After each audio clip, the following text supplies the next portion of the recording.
Unchained. Let's go. Lines in the sand, welcome to the front row. Real life hitting, everybody wanna know. When the spin get thick, who cuts through the chain? AK, David Drew stepping into the frame.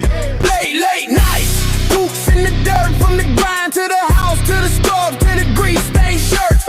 Parents, pegrees, fight for what's true. From the clinic to the warehouse, to your living room.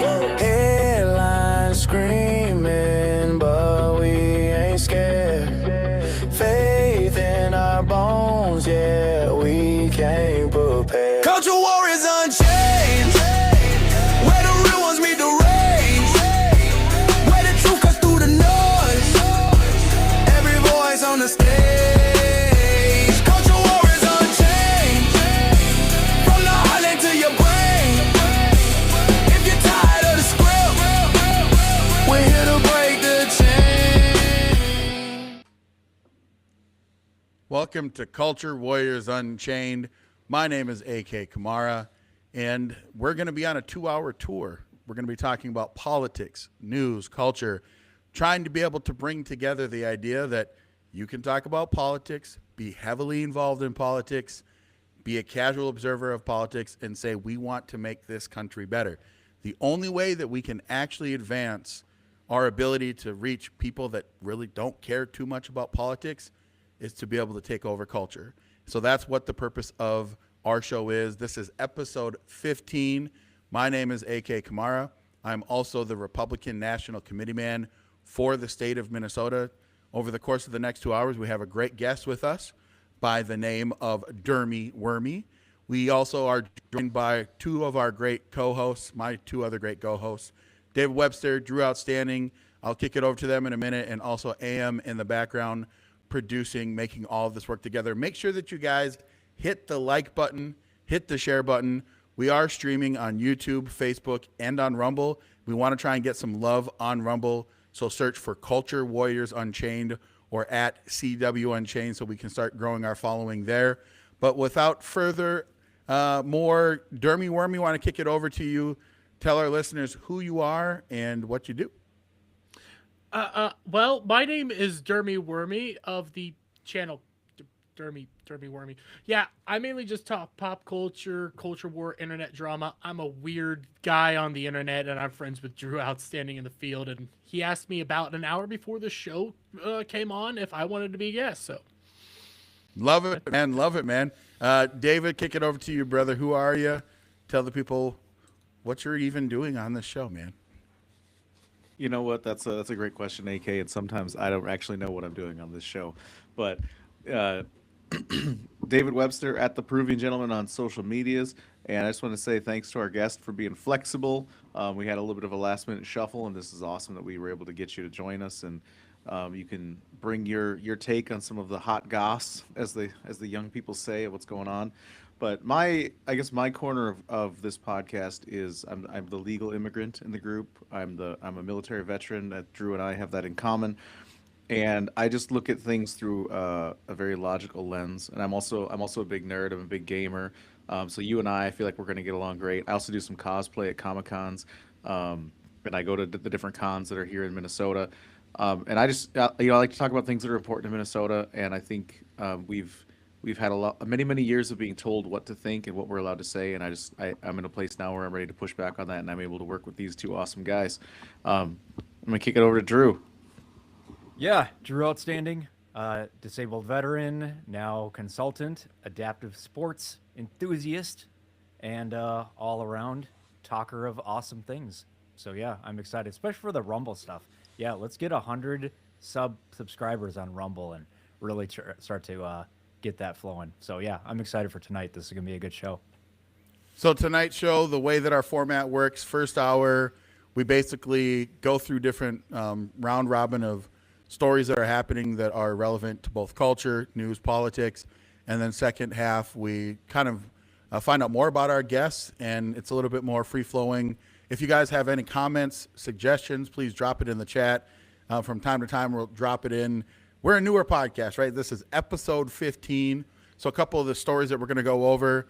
Of course, if you are a, warm-blooded American, and it doesn't just get your juices flowing when we win Olympic gold. You should probably self-deport or move to another country. So we're going to talk about USA, men's hockey, and women's. You know, they want to go too, but men's hockey especially, bringing home the gold, beating the Canucks. We're going to talk about Tucker Carlson's detention in Israel. David really loves to talk about Israel a lot, so he's going to probably kick us off there. We're going to talk about Mexican cartel terrorism. What's going on there? I mean, we've made a very firm stance that we're not going to stand for these countries bringing all these drugs into the United States, and we're just, nuking, not literally, but we are dropping bombs and destroying these cartel boats that are in the Caribbean. And basically, it looks like we've helped give some intel for some operations. But what could the, next step be in that? Is it's just going to be a limited type of skirmish? Is there something more that United States citizens that are over there visiting need to be aware of? We're going to dive into that. We're going to talk about the leftist rhetoric of violence having the ability to inspire people to do crazy things. There was another person who tried to commit harm against President Trump, in this case going to Mar-a-Lago. He was intercepted by Secret Service, and now he's dead. We'll have a conversation about that. Also, if we got time for it, we might talk about the Democrats' lame plan to try and boycott the State of the Union. We might even get into the Supreme Court. 3 members being based, the other 6 being weak and not being America first. And then potentially we'll find out whether or not the future of gaming will exist in the United States, or are we all becoming degenerate, gambling, porn, meme degenerates in the United States. So with that first, let's kick it over. Who wanted to talk about American hockey team? Was that you, David, or Drew? Who wanted to talk about hockey? Listen, we can all talk about American hockey, but yeah, I did throw that up there. All right, brother. Take it over, man. All right. AM, if you could put up that first article and then prep the video. So this is, let me see, I can pull it up here if AM He's so big right now. USA won. We won. Beat Canada. Yes. At a sport that we're not that great at. Yeah. We haven't had many wars with Canada, but this one, now we won. What the heck's happening? We were due one. All right, here it is. So, first, we've won the first men's hockey Olympic gold since 1980. And in overtime, Jack Hughes, big shout out to Jack Hughes, great American hero. In overtime, gave the U.S. the 2-1 victory over Canada. Because screw those guys and their Mounties. Of course, they couldn't play hockey. They're all sticky. They're way down. All that maple syrup. They weren't going to move. This is great, and just the amount of pro-America just energy that's come out of this. I love it. And do you guys care about hockey? Are you like I got into hockey within like the last 3 or 4 years, so I love hockey now. I'll go to a Wild game here every once in a while. Sometimes they show up to play, and sometimes they don't. It's Minnesota. We don't know what professional sports teams are. But I also have a video, but I just want to go around the table first, everybody. Yeah, did you guys I watch like the game? hockey. Did you catch some highlights? Like, what? How do you feel about this? I didn't watch it until people were talking about it. Oh, actually, cool, hockey. Let me jump into there, and I went back to the beginning and watched the whole thing. And yeah, no, it's good to see all American, energetic. That's the stuff we're made of. Mighty Ducks, the Miracle, all these things. Or that's who we are, especially in Minnesota, Midwest. Like, it's just cool to see that great Americana, and we just have something to really root for, and the athletes were absolutely amazing. Yeah, listen. Especially real quick, especially at a time where football is, end racism in the end zones, and the kneeling and stuff like that. I've just been out of tune with football and NBA and all these other things. I don't even like going to those kind of events anymore. But hockey, somebody give me some tickets, and I'm there. Yeah, listen. I grew up in North Dakota. And Minnesota and North Dakota both will try and claim that they're like the state of hockey. Like, Minnesota's like, oh, we're the state of hockey. North Dakota, hockey was very, very popular. Now, because I grew up and, I grew up poor. A lot of poor people don't play hockey because it's an expensive sport. I never liked hockey. I always thought it was stupid. And even though I grew up in rural North Dakota, and even now I live in the state of Minnesota, I'm okay with it. But you want to know the crazy thing? Even though I don't personally really care for hockey, I'm a football dude. I can skate on the ice. I'm not that great at stopping. My hand-eye coordination is awful, so that probably makes me a little bit biased. But when I watch men play for Olympic gold, like there's just no better feeling. I could watch Miracle on Ice, even though I don't even care about hockey. The fact that we beat other countries and it rallies Americans together, and it's such a physical sport. Like you can't not watch it. So like yesterday, how many hockey games have I watched this year? 0. How much of the gold final did I watch? I watched actually almost all of the third period, and then I watched overtime. Like I watched the whole thing. I don't even know really what's going on. Like, okay, you crossed the blue line or whatever, you're offsides. I don't really care about that. What I care about is that America came out on top. It also, just as a fun fact, of the 25 members of the U.S. men's hockey team, 4 were born in Minnesota, so that's a pretty decent percentage. And 2 weren't born in Minnesota but are currently Minnesota Wild NHL players. So Minnesota has some like deep stock in the hockey world. But yeah, man, I mean, you just can't be mad when America wins unless you hate America, which unfortunately most Democrats do. So there's that. What about you, Wormy? Do you care about hockey at all? Is this Olympic thing get you going at all, or just like whatever? I'll be real. I'm from Kansas. We don't really have much hockey here. You know, I grew up with football, and I was a high school wrestler, so I like physical sports like that. But it is nice to see, you know, America win, and then also just getting a win over the Canucks, because screw them. I've always said that we're putting the wall on the wrong side of the border. It should be up there. I don't trust a single one of them. Nobody's that nice. Oh my God. You've been saying what I've been thinking for years. Exactly. It is also awesome to see. I kind of like the women winning more, just because when they won, they came out wrapped up in the American flag singing the national anthem. Sure. And that was a really proud moment to see, you know, women doing that. You don't normally see it. It's usually you get that lesbian chick that was over at Subway for a little while, kneeling down and saying a bunch of awful. Yeah. You usually get that going on with the ladies and stuff. So it was kind of awesome to see them just love America, and also, you know, screw the Canucks. They're awful. Even with my Canadian friends. Yeah, like here's the way that I think about it, right? When we are competing as a nation against other nations, like all the other things kind of fall apart. Like I am America first. I've always been very Djangoistic. Like I can't even root for Conor McGregor. Like if there's an American, I don't care if it's like the biggest dirty heel in MMA or boxer, doesn't matter. They're fighting Conor Jake McGregor. Paul. Like, yeah, if it's Conor McGregor versus Jake Paul, I'm rooting for Jake Paul because he's an American.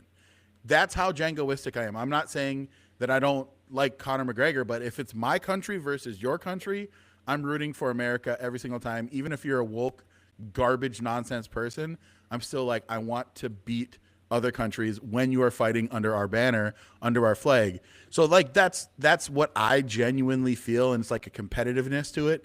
But I will say that it's funny that Democrats are so deranged these days, like they don't get it. Like that the figure skater chick that's like apparently woke or whatever. People are like, oh, don't you know that she's woke? How can you root for a woke person? I'm like, because she's representing America. I don't care if she's woke. I want her to go out there and crush the competition. And it's just the left doesn't get it, dude. They don't get it. They don't get that we love America, even if you're a woke nonsense person, if you're competing against other nations. It's like, speaking of that, I got a little video of the hockey players coming back to USA. Let's do it. Yeah. Breaking time. Call from the president. It was super cool. It was an honor. You know, it really is hearing from the president of the United States. You know, hearing that, you know, he was supporting us and all the other athletes and wanting us all to bring home as many gold medals as we can. So we're definitely honored to represent him and the millions, hundreds of millions across the country and bring a gold medal back. Heck yeah. Love that's it, what I'm dude. talking about. I love, Love it. it. Also, what I'm hearing is, Drew, we need to drag AK to a couple hockey games. I can probably make that happen. That's what I heard from that conversation. Listen, I Bring a was warm blanket. You'll be fine.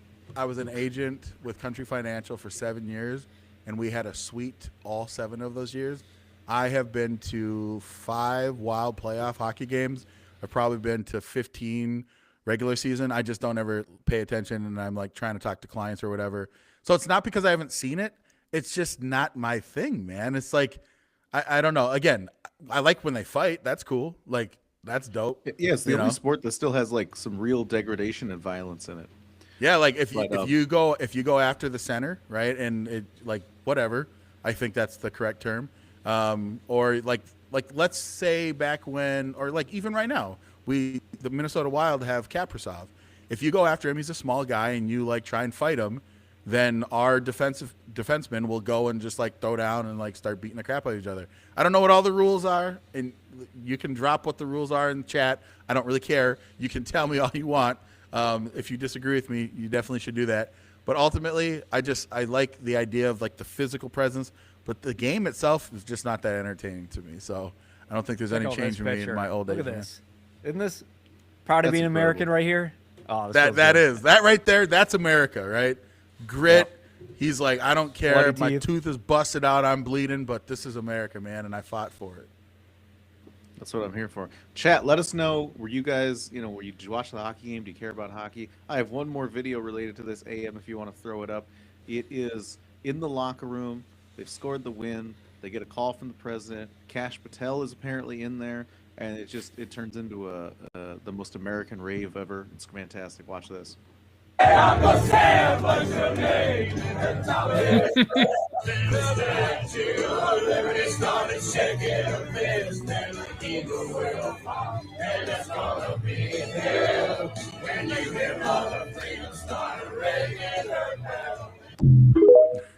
think you could see Kash in there, but I wasn't looking that hard.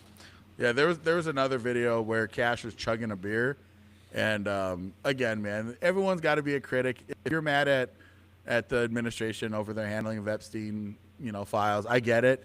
And you're like, you want more arrests. You're going to be critical of everything that the administration does, and you're going to be like, why is Kash Patel in Milan?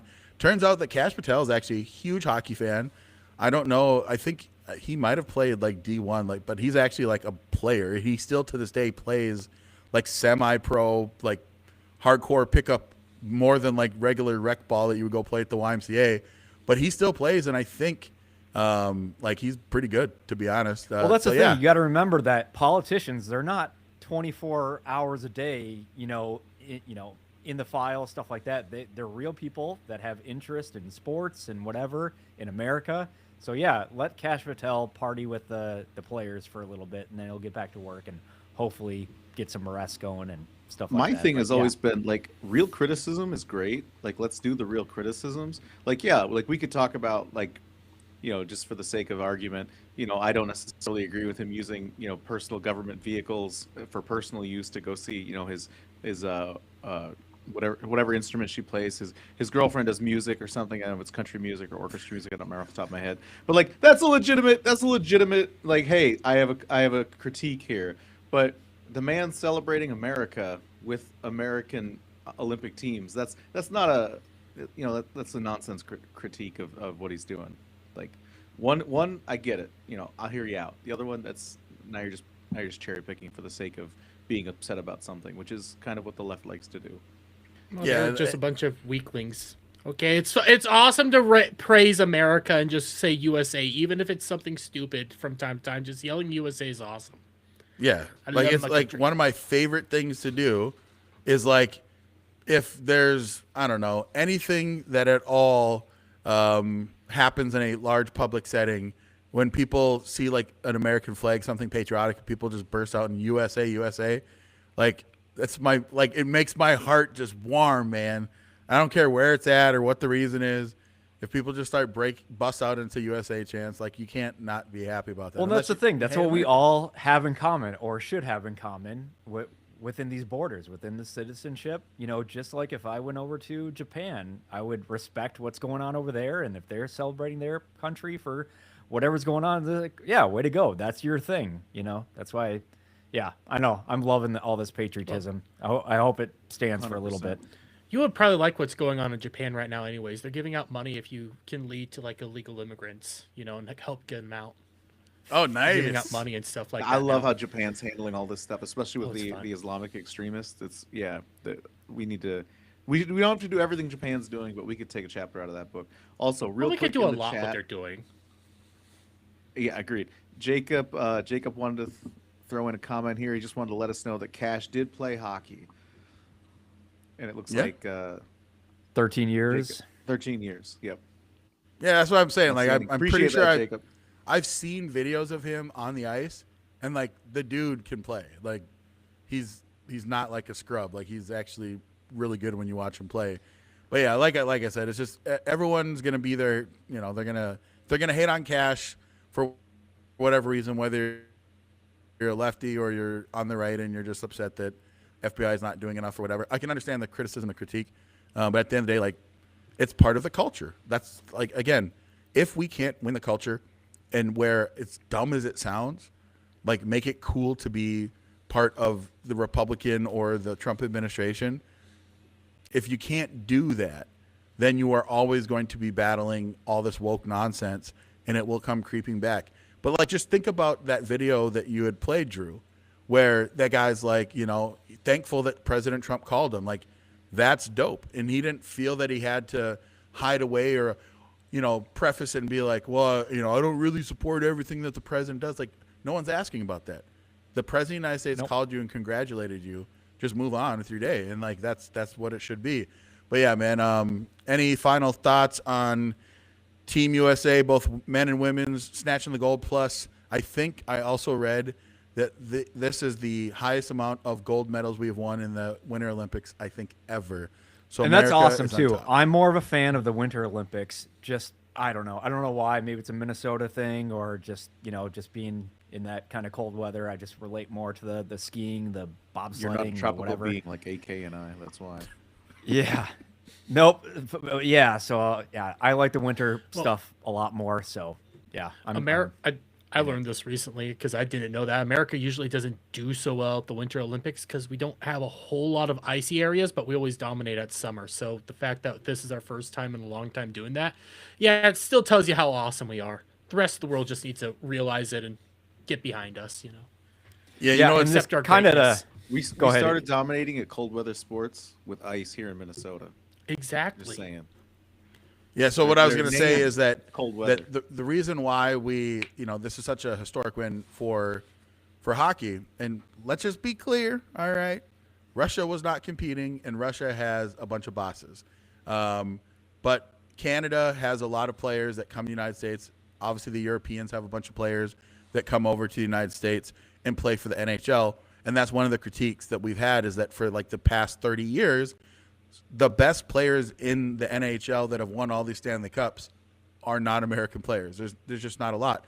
And so people are also super amped up that by the U.S. men winning this gold medal, it will encourage younger males in the United States to really kind of have this renewed push to play hockey, because that's what happened back in the 80s, right? The Miracle on Ice was this team that went out and we beat the Russians when no one thought that we would.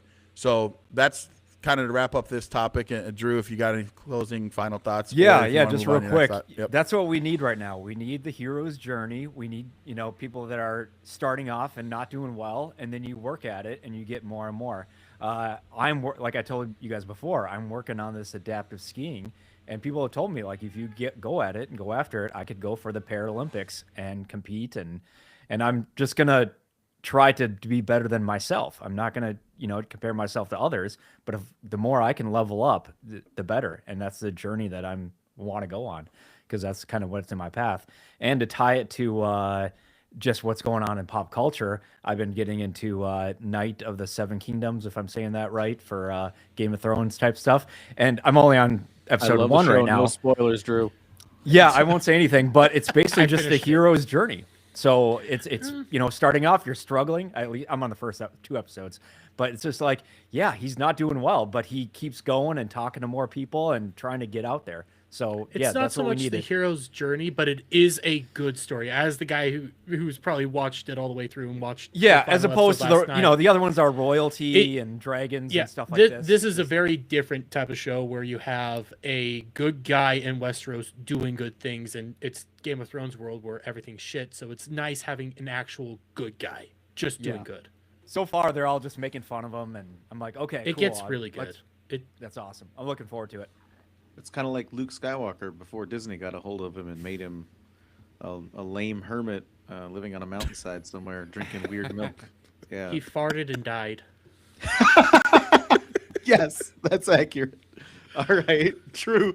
Take us into the whatever, save us, whatever the next topic is. Oh my God. Okay. I was gonna say, Drew, man, if you want to go with your story, brother. Oh yeah, let's go with that. You got the title? While I Yeah, pull it so up. you got two options. You want to talk about the Supreme Court, or do you want to Yeah, talk let's go with about- that first. All So, yeah, this was a lot of back and forth last week and over the weekend. So, Supreme Court blocks Trump's tariffs in major test of executive branch powers. The Supreme Court ruled on Trump's use of emergency law to invoke steep tariffs on most. I'm trying to use these certain words to highlight most of U.S. trading partners. So basically, he was paraphrasing. He was picking and choosing, and the Supreme Court says no, you can't do that. And it was ruled. Let's watch a video and see what they're talking about. We have a breaking news alert for you. It's finally here. The Supreme Court has made a decision on President Trump's tariffs. This is a huge case, a big ruling. It comes right before the State of the Union. And Shannon Bream, of course, is standing by with us. Shannon, do we have an initial thought on what the ruling is? We do. We've got a very fractured opinion, but initially what it says, we know it's authored, the primary opinion, by the Chief Justice, and says essentially that this IEPA, this law that grants the president emergency powers, did not, it looks like by this first blush reading by Justice, the Chief Justice here, does not give him the power to levy these tariffs that he's levied. The part of this initial opinion says, the words regulate and importation, the president says that gives him the independent power to impose tariffs on imports from any country, any product, any rate, any time. These words, it says, cannot bear such weight. We know we've got a dissent by just. All right, so they get into the weeds a little bit there. Let me get out of here. And it's more about Kavanaugh by Thomas. Fox News is doing weird stuff. So basically, you couldn't have done it a certain way. This was like the nicer way to do it. And so right after that, he holds a press conference, and then he basically says that, okay, this was going to be the good way to do it, and it was 6-3. So the three that dissented, so that disagreed with it, was Clarence Thomas, Samuel Alito, and then Brett Kavanaugh. And they go into why they did it. And then basically he comes out and does a press conference, says like, okay, well, now I'm going to do a standard 10% on all countries. And then later, I think the next day, he's like, let's bump it up to 15%. So my take is this is all negotiation. It's the big, well, I think he was trying to do it the right way, but now he's like, okay, now we're just going to do it across the board, and then we'll kind of see what happens. So any of you guys follow Supreme Court stuff, know how this works with the balance of powers and executive, Supreme Court, and Congress? What do you guys think? I So- just think, looking at this, Trump ahead, is David. playing 4D chess like he always does, right? Like, you look at like the Greenland deal, right, and the mineral rights and all that stuff, right? And he came out of the gate saying, "We're buying Greenland, we're taking it over," and everybody's like, "He's an imperialist. He's, he's trying to be Alexander the Great or some nonsense." And I look at this, and I think it's kind of the same thing where this is the art of the deal, literally being played out in front of us, right? Whatever his actual objective is, which I think ultimately is to get like more fair trade deals with these countries, right? So where they're not bleeding America's finances and we're not getting the bad end of the deal.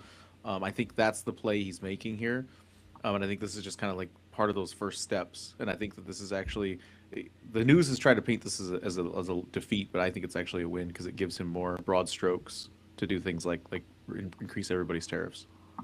So when it comes to what the actual Supreme Court ruling was, and what the question was, is that Congress, because the Constitution has the power to levy tariffs.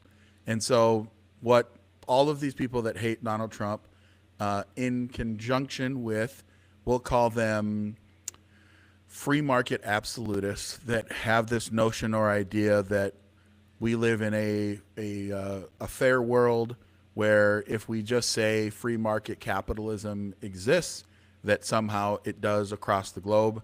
I think that that is a foolish and unrealistic world. It's not one that we actually live in. And so if you believe that, or you hate Trump, you're going to be rooting for the Supreme Court to come down with the ruling that they did. And that ruling was that, yes, indeed, Congress is the body that has the power to pass tariffs, and then the executive branch has the ability to enforce them, but that the president can't, without congressional approval, go and basically levy these tariffs. But that's actually not true. And in the dissent that came from the three, in my opinion, two for sure, all the time, if you see that you have Alito and you have Clarence Thomas, like they're always like spot on. Like their decisions, like I probably can't find a single decision, at least Clarence Thomas, that I've disagreed with on all of his, whether it's his opinions or his dissenting opinion. He has either concurrence or his majority opinion. Like if you want to know the guy that cares the most about following the originalist understanding of the Constitution, go to Clarence Thomas. But you also had Kavanaugh and Alito join in again, their dissenting opinion. So here's what President Trump put out there. The Supreme Court will be using, and then he takes a shot at the Supreme Court, will be using lowercase letters for a while based on a complete lack of respect of the United States, accidentally and unwittingly gave me, as President of the United States, far more powers and strength than I have had prior to their ridiculous, dumb, and very internationally divisive ruling. For one thing, I can use licenses to do absolutely terrible things to foreign countries, especially those countries that have been ripping us off for many decades. But incomprehensibly, according to the ruling, I can't charge them a license fee, but all licenses charge fees. Why can't the United States do so?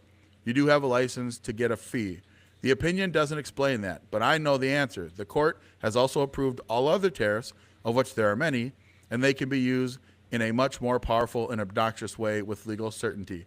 Point is, Trump is like, listen, I already know that this is one route that, you know, they cut off and said you can't do tariffs this way. But the Trump administration, and also in the dissenting opinion, Clarence Thomas and Alito and Kavanaugh laid out, here's all the other ways that you can impose a form of a tariff if they're not necessarily that name. Because ultimately the executive branch has the power to negotiate with other nations. Congress can't go negotiate with other nations without the president. That's why you elect a president. But that's basically the long and short of it. They want to get to the result, and this is just one way of doing it. And of course, they were prepared if something like this would happen. So I'm sure that there were plenty of plans in place just in case. Like, I don't think they put all their eggs in one basket, saying, "Yep, and we're going to be good with this." No, there's been plans and preparations just in case. Which the whole thing doesn't make sense to me because Democrats, leftists, liberals, whoever you want to talk about when they talk about minimum wage going up, living wage, you know, all that kind of stuff. You get that by having manufacturing companies in the U.S. and that those will hire workers and those will, you know, bring in the economy and stuff like that. But when you have other countries that are, you know, using basically slave labor, they don't have to abide by all the rules and regulation, and then they import all this stuff over here and we're, you know, paying for cheaper, that just like defeats the purpose. So yeah, it is a leverage thing. He wanted all this stuff in the first term and, you know, got a bunch of it as well. And it only makes sense to me. And it really gets the result for everybody involved. You know, if you want to have Detroit be in manufacturing and steel in Pennsylvania, you know, all these things, concentrate, have that in our country. And then if other countries want to bring things in, yeah, put a tariff on it, especially if it leads to lower income tax. Like, I am always going to be against the income tax. It doesn't make any sense. It hasn't been around forever. It came in and it was supposed to be temporary. And then the most permanent thing is a temporary government program. And yeah, I'm all for more tariffs and just lower our individual citizen costs that we get charged by everything involved. So yeah, I'm all for this. Figure out how to make it happen. David or Dermy, you guys got any thoughts or opinions? Do you care at all about tariffs? I'm not that well read up on it. This opinion just seemed idiotic to me because, from my understanding, the law that they were using basically said that he can cut off trade from any country out there, but he couldn't tariff them, which made no sense to me. And I'm not super well read up on the whole subject as it is. The only thing that never made sense is all the people that scream and cry that America can't tariff never talk about the other countries that tariff us ridiculous Exactly. amounts. Canada, for example, always tariffs all of our goods, but the moment we start tariffing some of their goods, it's the end of the world. You can always, and I like to use the auto industry as a good example as well, is just look at the rest of the world. Where's Fords? Where's your Chevys? Where are all those cars in any other country in the world outside of maybe like some in South America? But Japan doesn't have them. Europe doesn't have them. They tariff our goods all the freaking time, but we can't tariff them back. And they're more It doesn't make reliable. sense. I keep talking about this. I'm looking for a truck, and it's $50,000. If you add in all the stuff, 70, 80, some above $100,000, and they're just walking pieces of computer basically that are going to get torn apart. As opposed to China is coming out with like basically a $10,000 truck that's bare minimum, but it will last you forever, and it's made by basically slave labor, in my opinion, where they're taking advantage of their own people to make these products, and we're keeping them from coming in. But yeah, like David, or I was deployed, David's been around. You see Mercedes, and they're not fancy Mercedes, but they last you, and they're all over the Middle East. They're all over all the countries, and that's what they use, and they're reliable. They don't cost a lot, and they're not going to break down. But yeah, David, go ahead. Interrupt me. I'm talking finances now. Yeah, no, I mean that's 100% accurate. Yeah, I mean, and I just think about even the other thing with the Middle East is like there's no protection for any sort of American IP or American businesses. You have China who just steals every idea that we create. They want a piece of, or they create their own version of it. And they don't follow any laws as far as copyright infringement and things like that on an international scale. But like even in the Middle East, I'm sure Drew, you remember this when you're on a patrol, you're passing a little village, and you got the guy sitting there with the table with a bunch of DVDs in like these plastic sleeves, right? And he's got like, you stop there for like $1 or $2, you can buy like 6 movies that you can watch in your downtime. They're American films or European films. Like I remember we got like the entire what would have been like a box set of the show 24 on like 6 discs for $3 while we were in Iraq.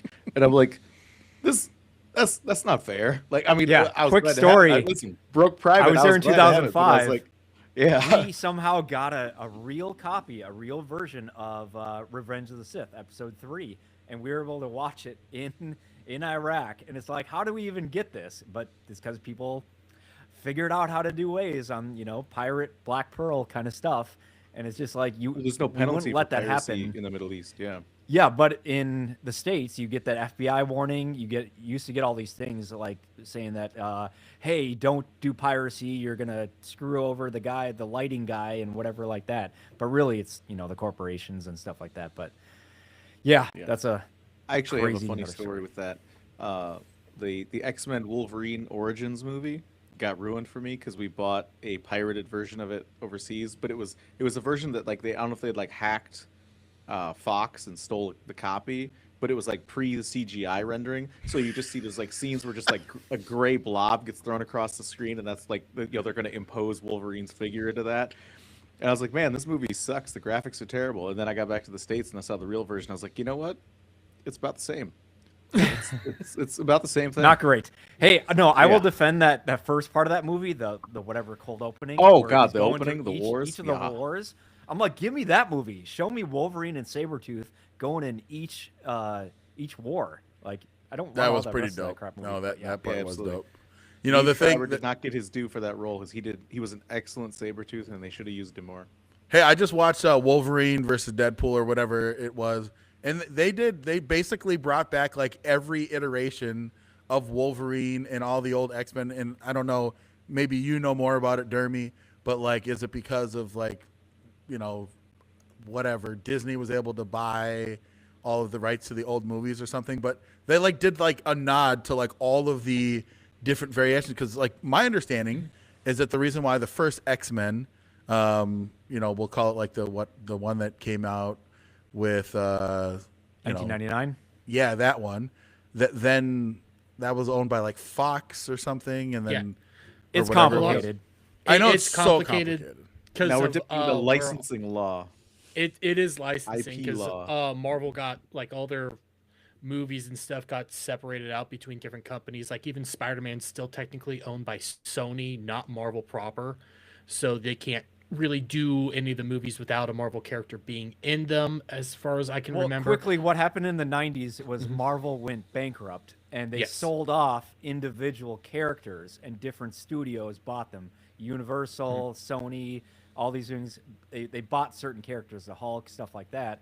And then slowly, Marvel kept coming back up, 2008, and then they wanted to buy them back.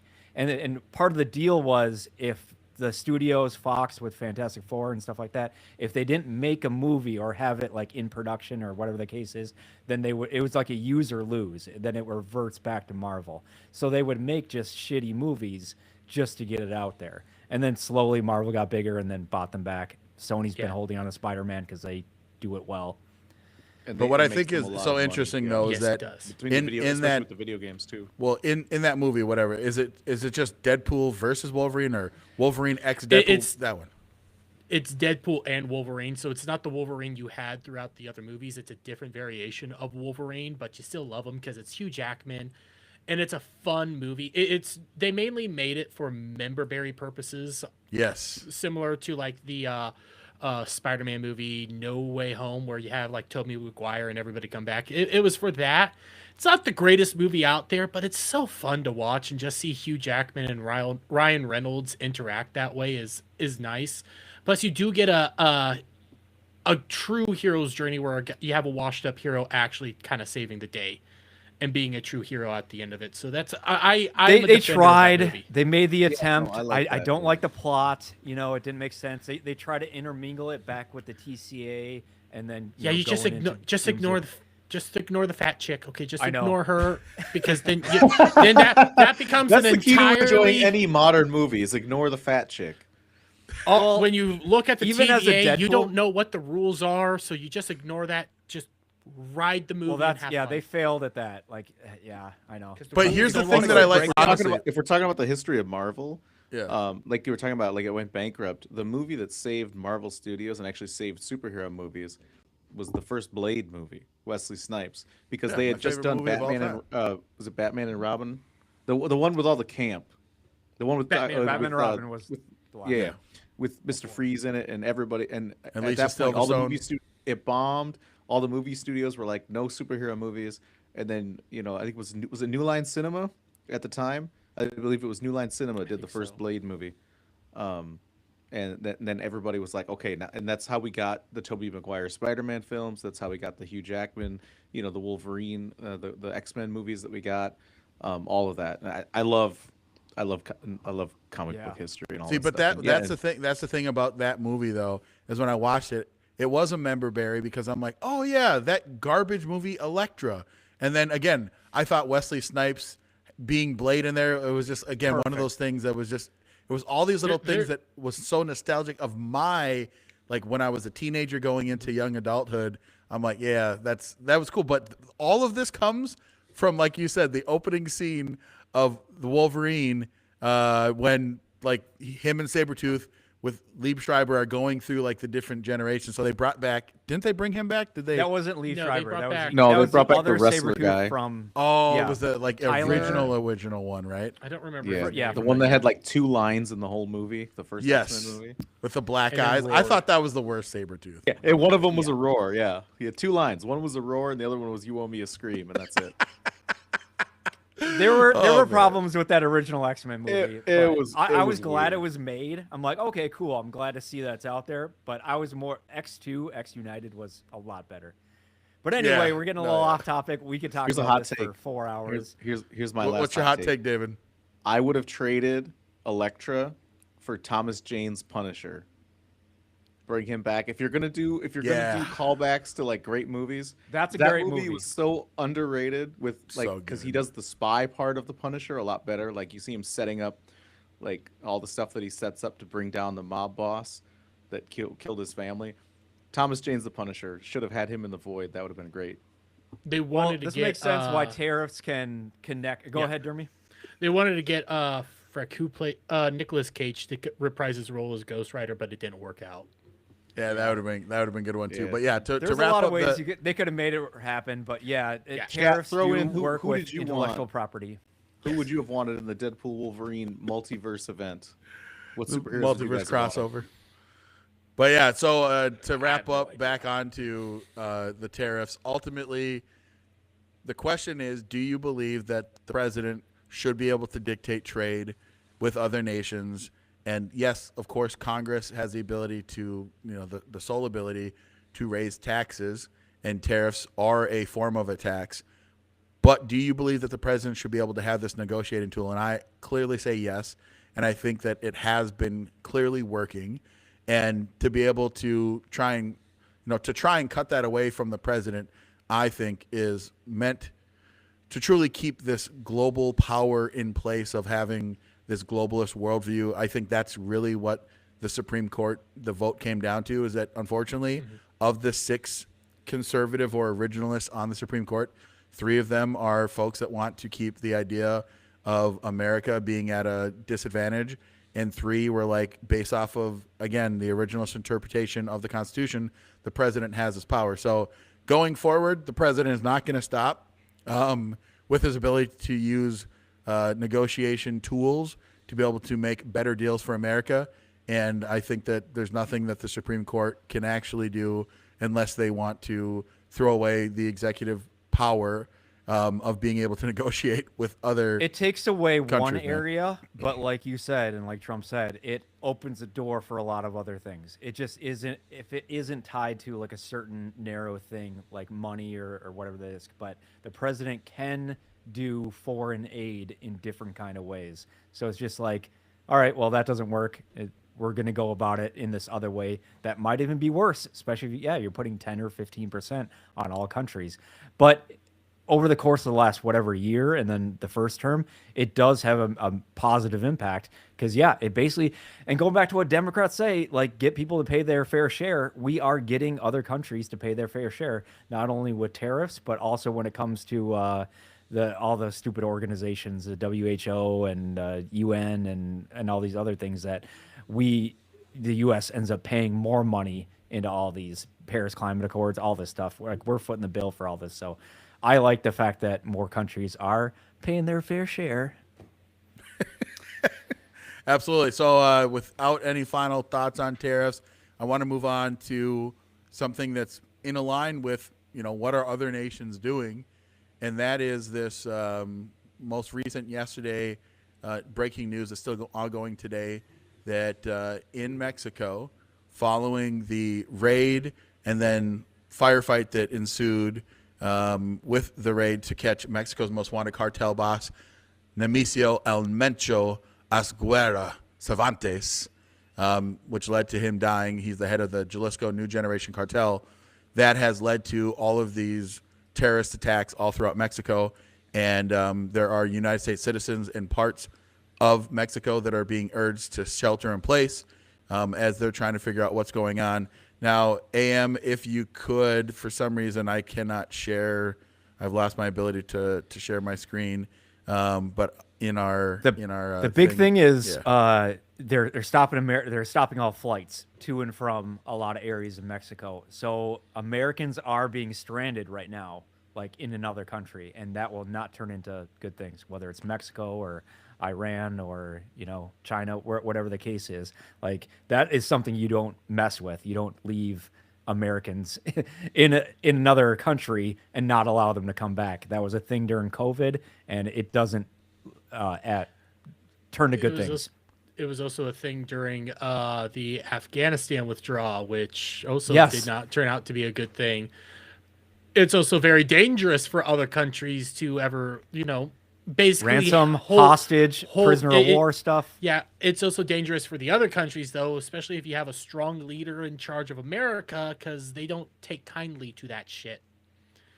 So yeah, and so a couple of things that I wanted to point out about this Thanks for story. everybody. Just a couple of things. So obviously this counter, we'll call it counterinsurgency that's happening in Mexico at the hands of the Jalisco New Generation Cartel. And the thing that's so much different about this, again, this insurgency that's popping up is they're going after tourist attractions. Like they're going after in, what is it? Puerto Vallarta. Yep. Yeah, Puerto Vallarta, however you say it. Listen, man, I speak English. I don't speak Spanish. But they're actually targeting for English.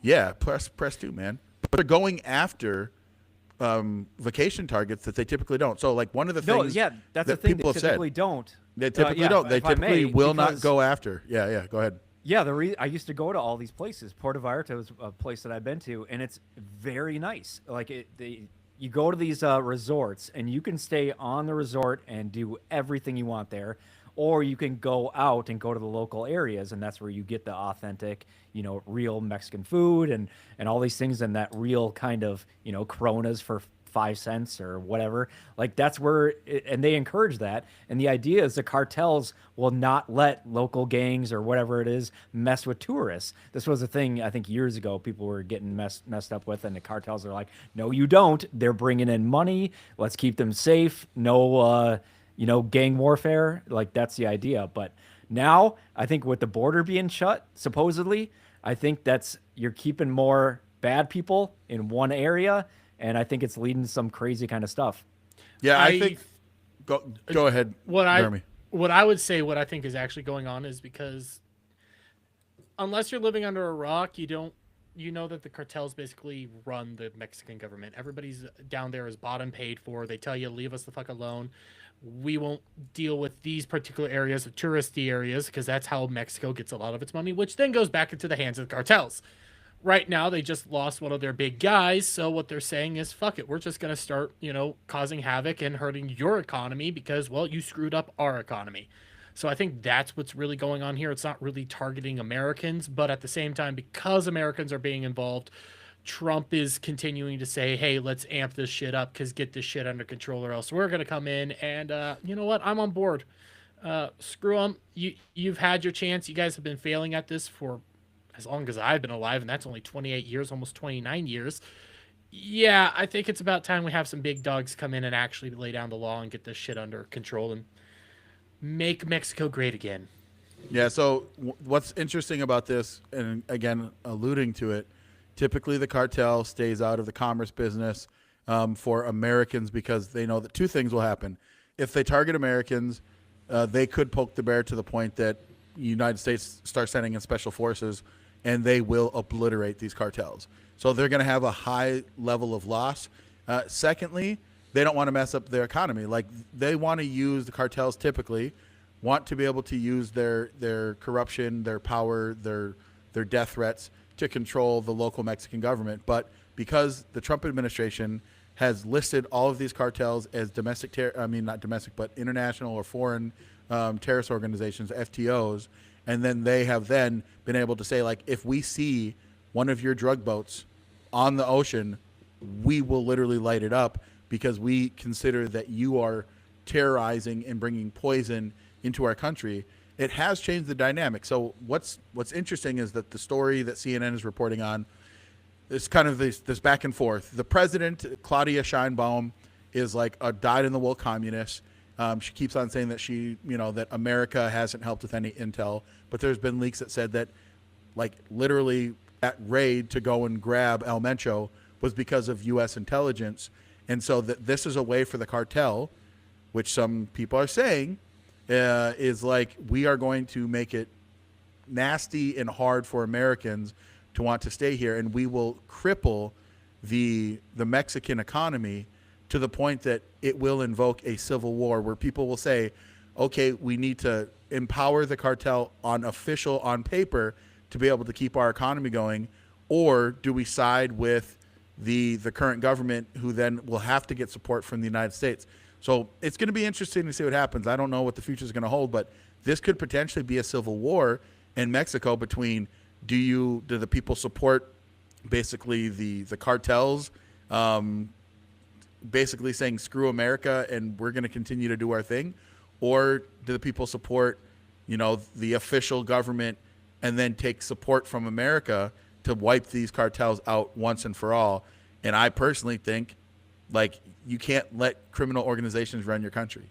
You can't. If they would have nipped this thing in the bud, 20, 30 years ago, we wouldn't be at where we're at. And now it's almost like without U.S. helping militarily, like, there's just no way to stamp this thing out, man. So I don't know. I don't want to be involved with American troops on the ground at all. I say anyone that gets close to the border, just light them up. If you got good intel that these are cartels, but it'll be interesting to see. I'm curious from your standpoint, Drew, and even you, David, militarily, do you guys support some type of limited military operation to go after cartels or not on Mexican soil? I mean, yeah, if there's a reason and a purpose and it makes sense, yeah, if they're going to go after tourists, if Americans are being harmed, especially like we're talking about if just American civilians are in other countries and can't get out for whatever reason. But one of the cases was if you have American military people, guys like me and David, when we were in, we go over to Puerto Vallarta for a wedding, for whatever it is, and then we're stuck there. You cannot keep, like, another country can't keep currently serving military in any kind of way. Like, that almost happened to me. I actually was supposed to go to one of the Mexico cities right when the COVID was kicking off. And I had to cancel it because I was in the National Guard at the time, and they're like, "You cannot go." Like, we already know, you were going to go, and we approved, we were fine with it. But it's like, we see something come around the corner, and now you cannot go because you will not be able to probably get back. And so, yeah, I mean, it's gonna, like you said, it's gonna be interesting to see what kind of happens with the cartels intermingle fighting and who gets caught in the crossfire. But I will say, with the border being supposedly closed, it's, not the best people are going to stay in Mexico or wherever in South America they're coming into. And if they're not all bottlenecked in Mexico, doesn't look good, but not really our problem until it is. And then we'll take the right kind of actions. What do you think, David? Yeah, I mean, I agree with that to a certain degree. I think I'm a big fan of drone strikes. I mean, we cheered when Obama did it. And Trump in his first term, he did a couple of drone strikes that were super effective. I think, yeah, anything that keeps boots off the ground. He promised no new wars. I mean, I will say, I think a scuffle with the cartels, I don't think you really classify that as a war, because I think we'd wrap that up in about a week. Like, you wouldn't even have time to move in, like, armored vehicles. But, who knows? But yeah, I think anything that keeps boots off the ground, or I guess in the most, like, extreme scenario, I could see being okay with, like, a surgical strike, kind of like what they did in Venezuela, right? Where you send in, some elite operators to maybe take out the heads of the cartel organizations. That way, there's a lot of infighting, right? For that power vacuum, and it kind of frees up the Mexican government to handle it themselves, hopefully that they would. I guess I'm the guy who's the odd man out here. I actually have no problem with a boots on the ground invasion of Mexico, because personally, I believe in the Monroe Doctrine, where we get to control our hemisphere. Hemisphere. Yeah. Mm-hmm. This, and at the same time, North America. Mexico's right there. Yep.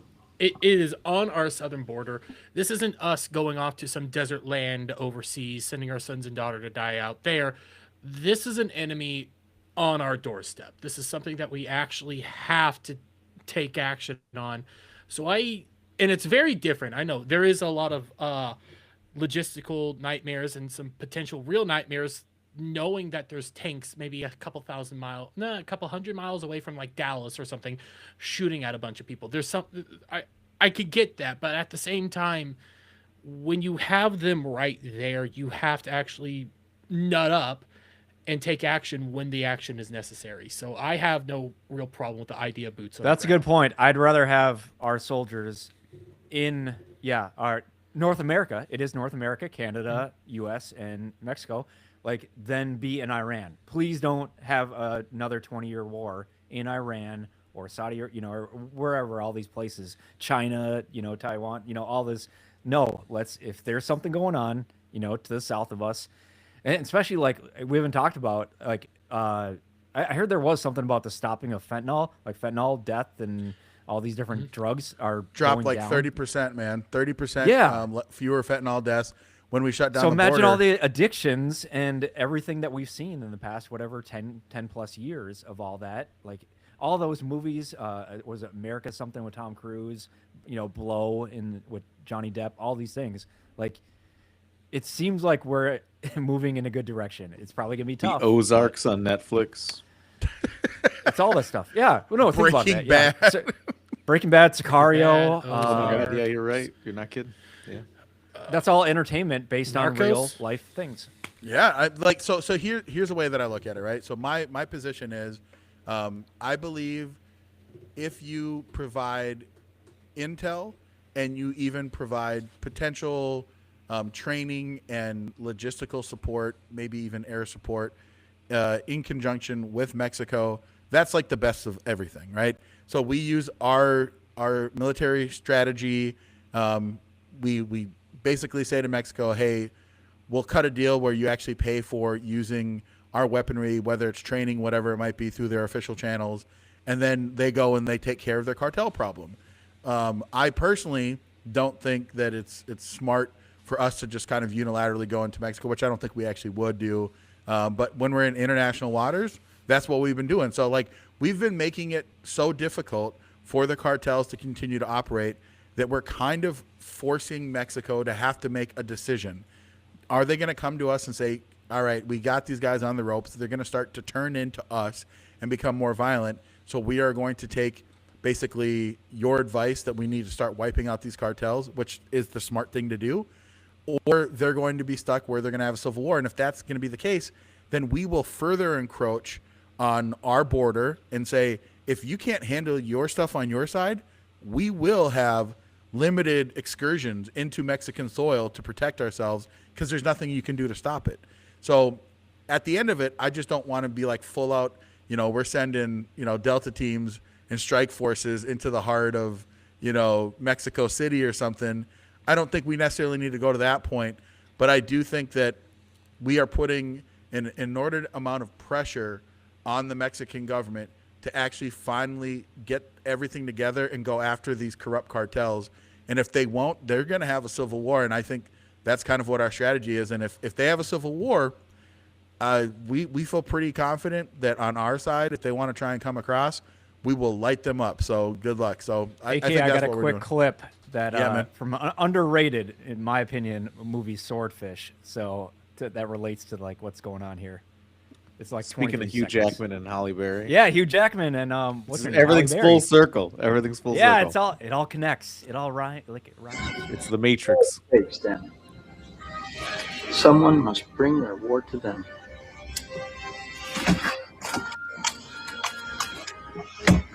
They bomb a church, we bomb 10. They hijack a plane, we take out an airport.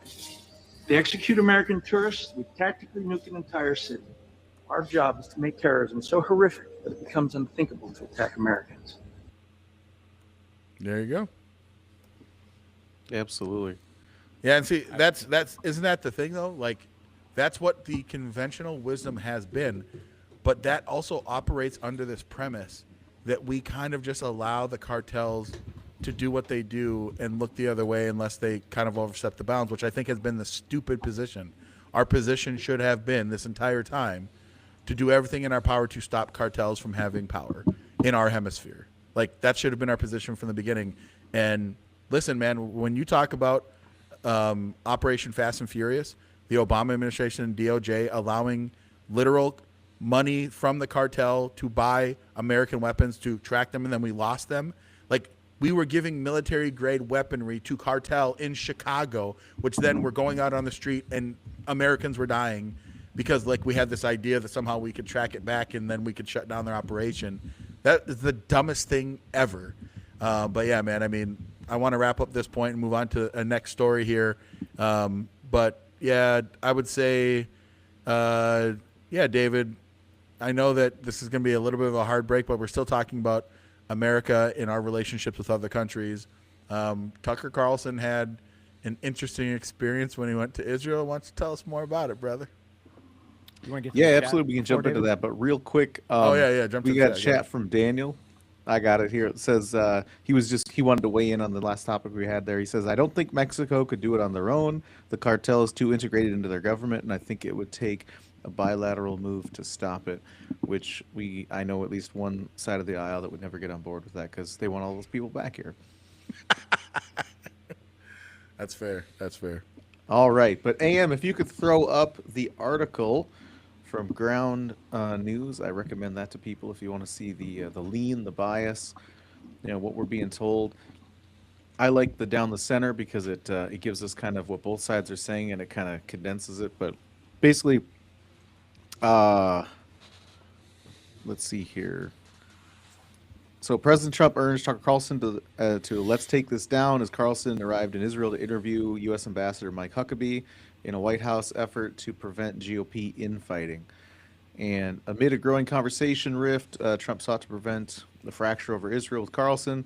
The position on the far right split, according to reports. And just kind of going down here, the U.S. Embassy in Israel said its engagement was limited to coordinating Carlson's private plane landing, while reports say Israel initially resisted his entry to avoid a diplomatic incident. Carlson said Israel's security confiscated passports, questioned his executive producer after the interview, but a U.S. Embassy spokesperson denied any detention and confirmed Carlson left the country. Now, I have a video that does make it look like maybe we're not being told everything. AM, if you could pull up that video, it's like an 8-second clip. It's been covered by a couple of different people. I know like Benny Johnson covered it and some other people, but as he's pulling that up, the other thing that happened is they released a video of him in a lobby with this person who was actually his driver, then them taking a selfie inside, and they tried to use that as a, hey, he wasn't detained by law enforcement, he had a great time here. But then this video exists. If you want to go ahead and hit play.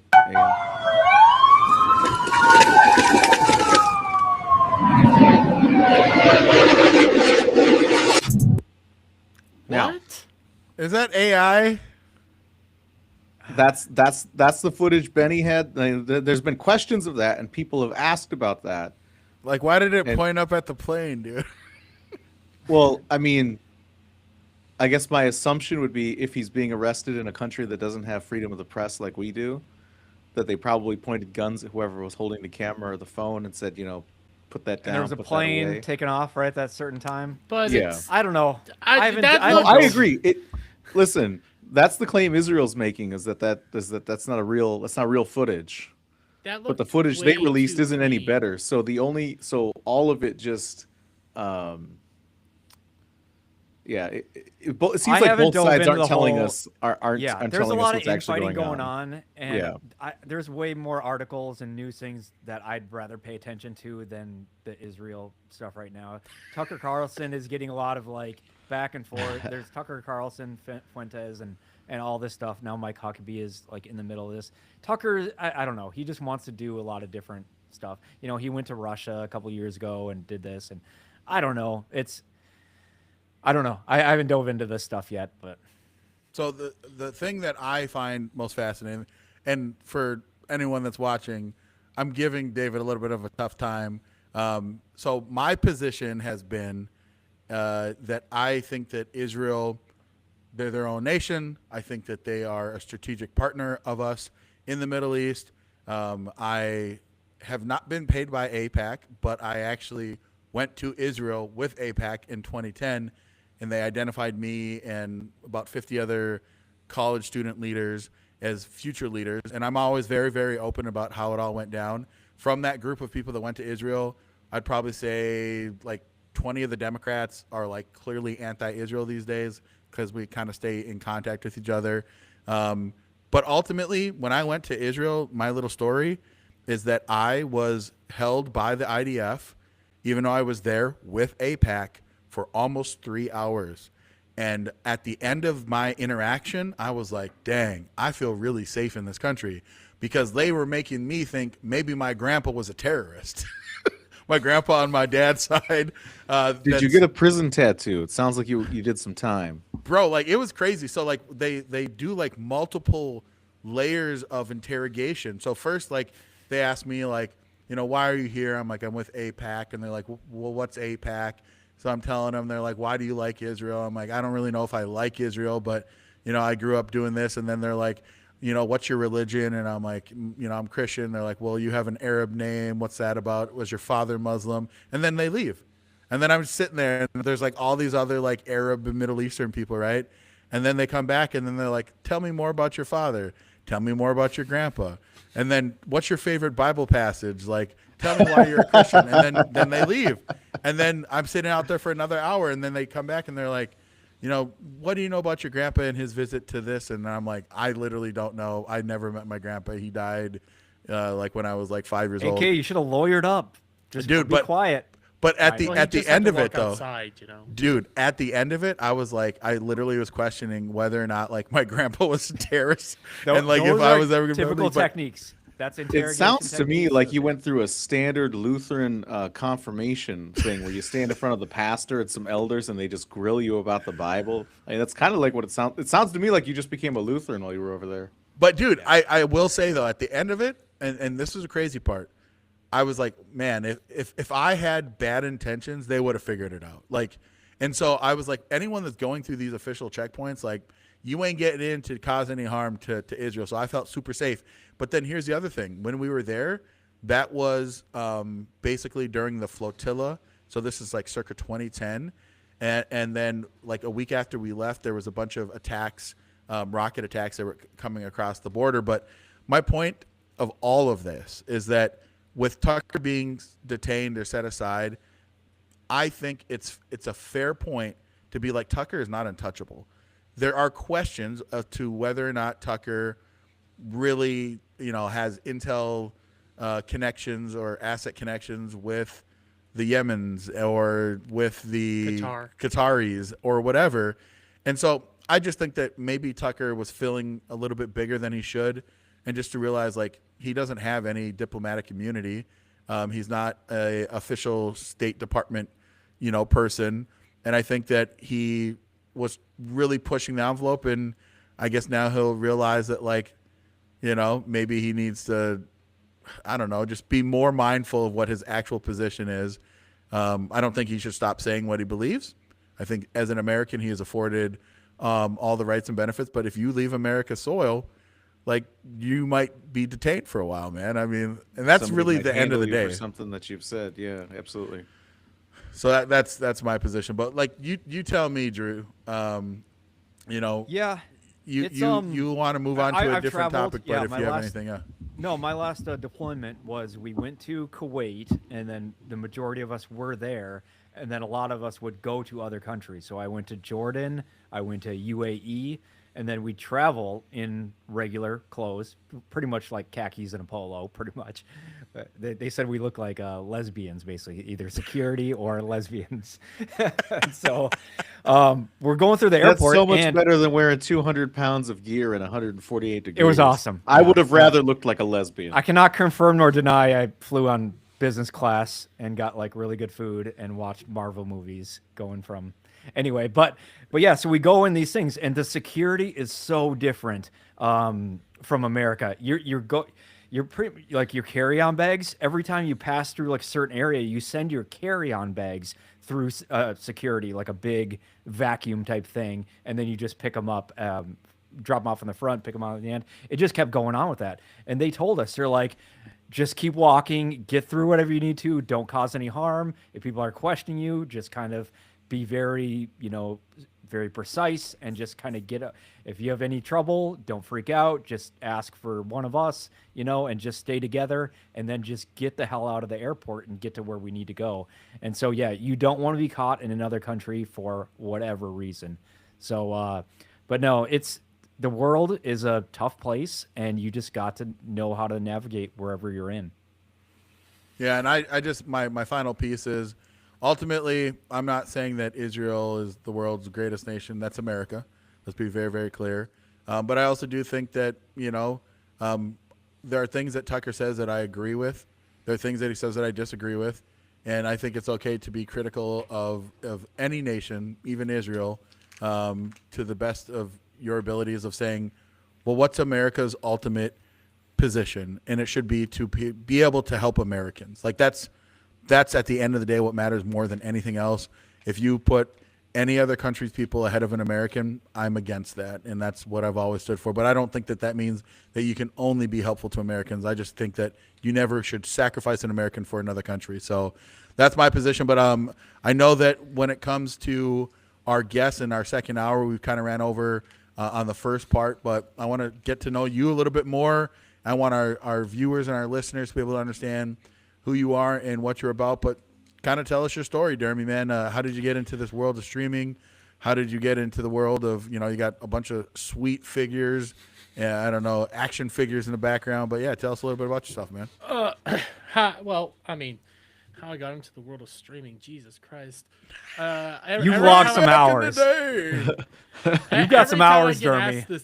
Every time I get asked this, I have to be like, man, I have to explain a whole lot of backstory, and now I'm on like a political thing, so when I say this, it's gonna sound even more idiotic. But I used to be big in.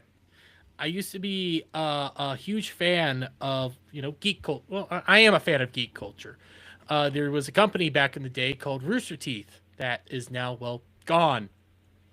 Nice little company from Austin, Texas. Used to do. How many of you guys are familiar with Halo here? Oh yeah. Yep. Oh, absolutely. Oh, yeah. Absolutely. You know the Halo over Call of Duty, and that theme song was my ringtone for a Halo. couple of years. Yeah. You know when you did multiplayer, it was red versus blue. Yep. Yeah. Hey, Rooster Teeth put out a mini series on the internet for a little while called Red versus Blue, which was a comedy series based on like multiplayer format. They would go into Forge and they would do. There was some really good stuff, and I was a huge fan of them. And I was, I grew up in Kansas. I'm rural, not that connected to the internet so much. I'm kind of a normie in some regards, but through 2015 onwards, never really got on Twitter, never had a reason to. And then I did, and it would have been about 2019, 2020. Then I saw how they actually thought about people with my political opinions, and I just said, fuck it. Especially after they did an entire podcast where they told the entire audience to bend over backwards and basically prostrate themselves in front of a very unlikable talent at the place, and to say that all the audience is bad because they don't like this talent and you're racist if you don't like this talent. So, yeah, I walked away. I then got big into another franchise I love is Pokemon. I'll fully open up to that one. Oh, yeah, got to catch them all. I've played every Pokemon game up to date. So, yeah, I love Pokemon a lot. But there was a PokeTuber that I also got, like, really big into and really enjoyed his content.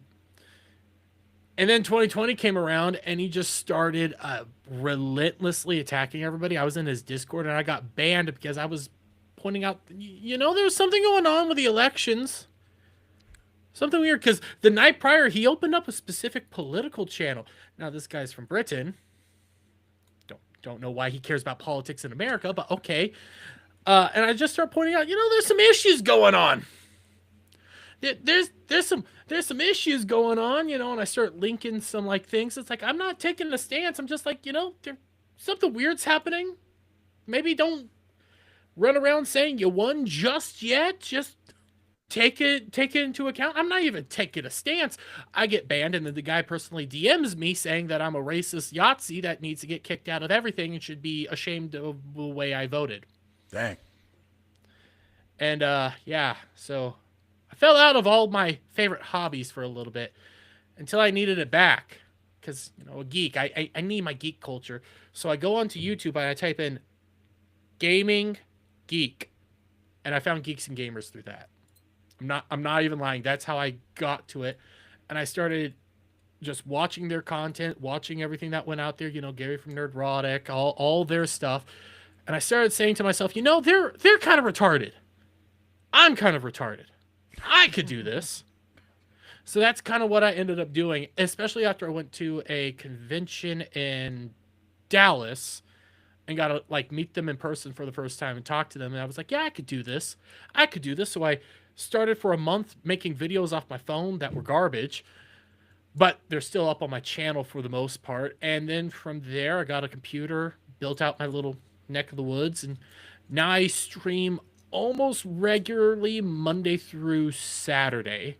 And I put up content almost every single day. And it varies from between like react videos to commentary videos on pop culture and stuff. I don't get hardcore political that much unless like somebody invites me on a political stream, because it gets really tiresome. It's a world that It's draining.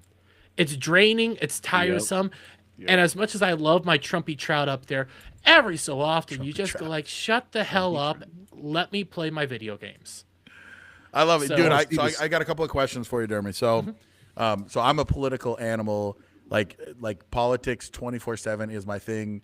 I was elected to the Republican National Committee, and that means that like I am one of the 168 members of the Republican National Committee, like the National Republican Party. That's me. I'm the guy that represents Minnesota, and so I love to eat, breathe, and sleep politics. It's something that I absolutely enjoy. But I'm so curious from your perspective, right? Like you're a dude, normal dude. You have your things that you enjoy. And then when they turn their back on you, was there ever a point where you're just like, dude, like, screw it. Like, I guess I can't enjoy these things. Like, it just feels like it would be so disheartening to be so invested in someone that's not political. And then just because you have an idea or a belief, you completely get shut out. So I'm just kind of curious, man, like the first time it happened or even second time it happened, were you just about to just be like, I don't know, man, just not involve yourself in the culture anymore? When it first happened, I said, screw it, I'm going to keep going on, because there's obviously going to be some people out there that aren't that political. And that's when I was like watching my Pokemon as well. And then I was like, it's Pokemon. Why would you get political in Pokemon? I'm here to watch you guys play games and make jokes and have fun. And when they kicked me out of that actually did hurt my love for Pokemon for a while. Because it was like, if I'm not welcomed in an area that's a kid's game, it's a stupid kid's game, for crying out loud, and they don't want me there just because I love my country and I voted for an orange man, where am I welcomed at? So I didn't pick up a Pokemon game for several years after that point in time, because I didn't have the drive anymore. I didn't have the want or the need to do it, so I just moved on. And it sucks. It sucks to have that happen to you. And now I'm here, and now I proudly wear all my stuff on my Gary's sleeve. quote is I thought I was alone. Like, did you get that feeling? I got it. You know, Yeah. it's like, yeah, I thought it was just me until you find out Yeah, there's other absolutely. people that it's happening to too. I thought it was just me until I met Geeks and Gamers and all of them, when I realized it wasn't just me. I was not the crazy man. So here's the other question, and I'm so curious about your perspective. Do you think it's because there's a lot of people that just want to go along to get along, and so they allow the basically the tyrants in these discords and in these, you know, that are modding, and even some of the creators, to just overrule everyone? Or do you think that a majority of the people in these spaces, like, that we need to be bifurcated? You basically got to find, you know, the avenue that you found? Or do you think it's possible to take back over the culture and kind of reassert dominance in those other spaces? I think a lot of it is, so the way it got to where it is because of the go along to get alongs. A lot of people believe you can just keep your head down and let the crybaby cry for a little while. They'll be ignored and everybody will move on and everything will get good. But the thing is, the crybabies took power because they were the loud ones. They just kept being listened to over and over again. So then they became the people that kicked out all the people that just wanted to go along to get along. Yeah. To take back the culture entirely in these spaces, it's going to take years. It's going to take a long time. But the main thing you would want to actually prioritize isn't, you know, having a Pikachu out there with the Bible and American flag and all that stuff. You want to have Pikachu be Pikachu. You want to have these characters be what they are, because you're not going to entice them over by being, you know, Bible thumping, American flag and all that. People want to have fun. They want to have the escapism. I can go to areas for that and Yeah. get that. But in the middle ground is still important. You need that middle area, and in order to get that, you have to give them like just fun, basic fun. Not try to preach them, not try to indoctrinate them, just fun, and maybe a Yeah. couple slurs. No, that's a good point, Jeremy. Go real quick. Yeah, you just Yeah, talked go about, ahead. 2015, 2016, and I started to notice that too. Ghostbusters, female Ghostbusters, whatever it was, came out, and I just passed on it. But then I noticed like more people were like, you can't not watch this, and you can't, that's when it gets to me, when it's like you're being forced or coerced or nudged, or that those petty tyrants and stuff like that. And it's like, why aren't you supporting this? What's wrong with diversity and inclusion and all that? But then at the same time, then they're excluding other people. Like you can't be inclusive because then you're excluding other people. Like it just doesn't make sense. But yeah, that hit me. It started to really get to me with Game of Thrones last couple of seasons. Captain Marvel. What was the second sequel? Star Wars. Not Return of the Jedi. The Last Jedi. Last The Jedi. Last yes. Jedi. Yeah. Last so that's Jedi, when I'm yep. like, because I saw Desecration of Luke Skywalker. I saw Force Awakens, and I'm like, I walked. Everyone's like cheering. I saw like an early company bought out the whole thing and stuff like that, and everyone's like having a blast. And I like at the beginning, and I'm like, I was too, and I'm like, yeah, this is great. Then I watch it and walk out. I'm like, and everyone's still cheering, and I'm like, that wasn't that good. And they did a lot of themes from the previous one and stuff like that, and then added in a bunch of crap. And then I'm like, okay, whatever. That's when I was like, I thought it was just me, and then I heard other people who were like, no, not so much. Then the Last Jedi comes out. I'm like, nope, this is horrible. What is going on? And that's when I found Geeks and Gamers, because what I would do is I wouldn't even watch previews of MCU and Star Wars that were coming out, but then I'd watch it for myself, and then there'd be reviewers like Jeremy Johns, John Flickinger, Chris Stuckman at the time, all the big ones. And it's like, and even them, they're like dancing around and trying not to like offend their audience or whatever the case is. And then I just searched, I would search the title of the movie, and that's how I found Geeks and Gamers at the time. And I just kind of led on to that. But then the MCU just nosedived after, like a little bit here and there in Phase 3, but then as soon as after Endgame happened, it was horrible, and it just broke me. Yeah, man. It's wild. David, would you have something? Yeah, I mean, I think what's happening in like the gaming industry is essentially the same thing that happened in the film and TV industry, where you have, art is great when it's made by artists. But the problem is, artists have a mind for creation. They don't have a mind for things like logistics and funding and finance and getting someone to fund your movie or fund your video game or whatever it is that you're doing. So you have all these executives running these entertainment companies, whether it's a video game company or a TV studio or a movie studio. And then you have these activists that come in, thanks to DEI and all that wonderful stuff. And they're like, well, this is what hot button issues. And like we said before, they're the loudest people in the room. So you have all these executives hearing, well, yeah, we need to make all the female characters in the latest Star Wars Outlaws. We need to make them look like, lesbian women that have never seen a treadmill, and they look something like one of the monsters from Lord of the Rings in their face. And, we can't have good-looking women and strong lead men. Every character's got to be gay or queer, right? You have to put pride flags in Call of Duty, like, And America Chavez. That doesn't help me kill Nazis or Russian soldiers online. You don't like the trans flag bullets? You didn't like those? Oh my God, I remember that. Yes. So what happens is you have these executives. They hear all this, and because they're not artists, they're not creators, they're like, oh yeah, it's a great idea. Put all that in. It'll increase revenue, and of course it doesn't.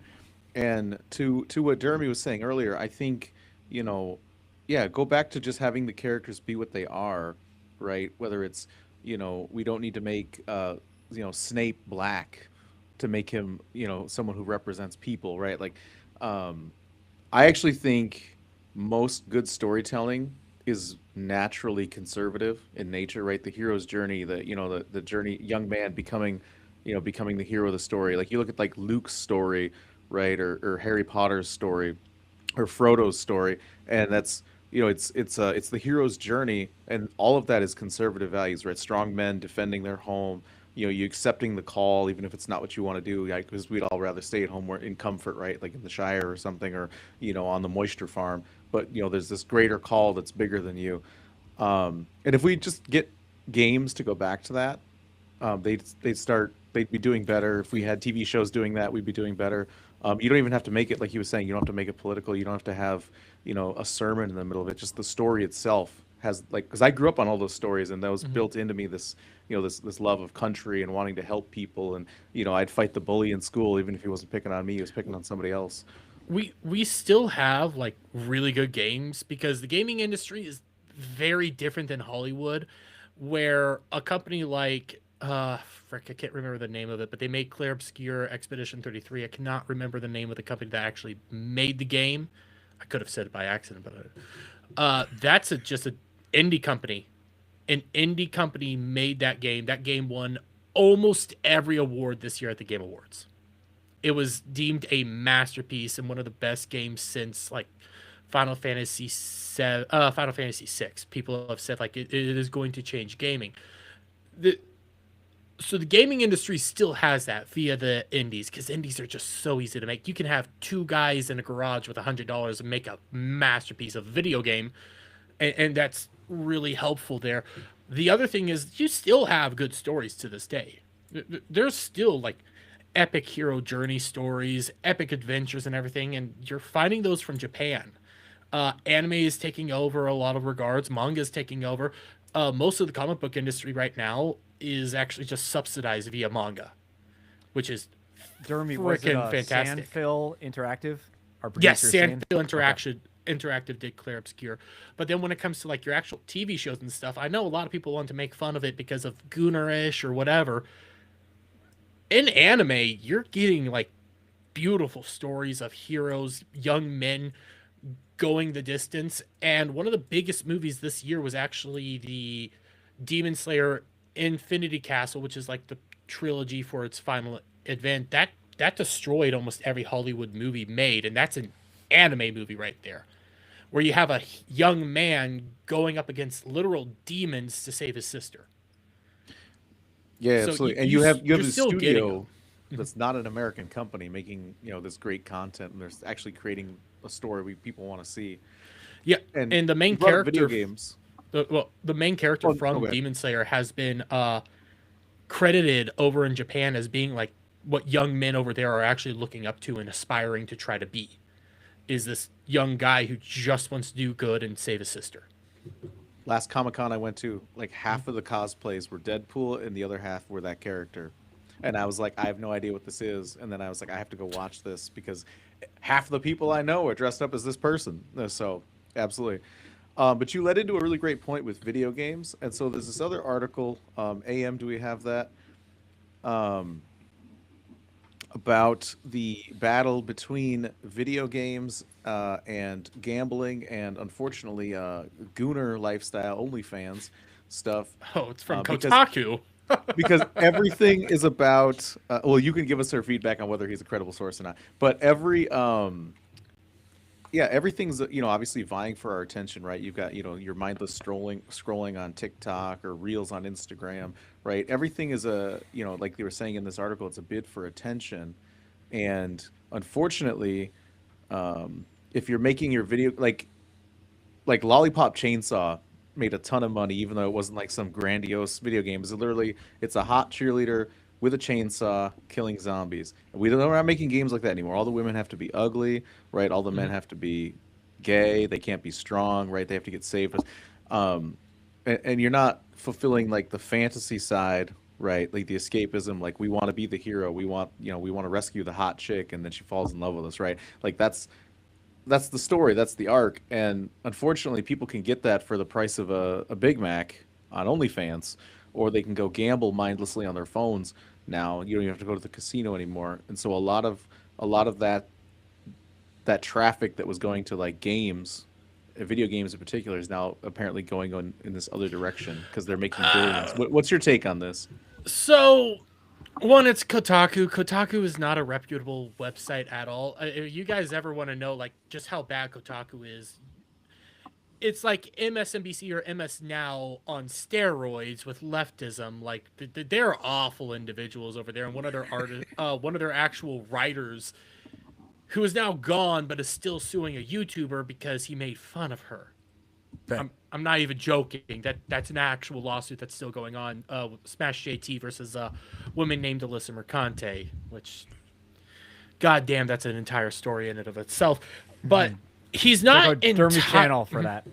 I said check out your channel. I stay away from it because it just got so what the hell. But he's not wrong, because I saw what he was referencing was AAAs. AAA games, yeah, they're done. They're screwed. The last AAA game that I can think of off the top of my head that really came out was Call of Duty, and that last Call of Duty game was a nightmare in and of itself. It completely flopped the moment it came out. Yes, you had Battlefield, which was AAA. People played that for a big amount of time, but then they moved on. When it comes to the AA industry, though, that's where Clear Obscure is. That game's still being played. When you're going to your AAAs, that's where all your DEI, your slop content, all that garbage is just constantly being pumped out. The only time you get decent AAA games is, again, if it's coming from Japan or China or Korea. If it's coming from the East, you're getting decent games. When it's AAA from America or over in Europe with Ubisoft, it's slop.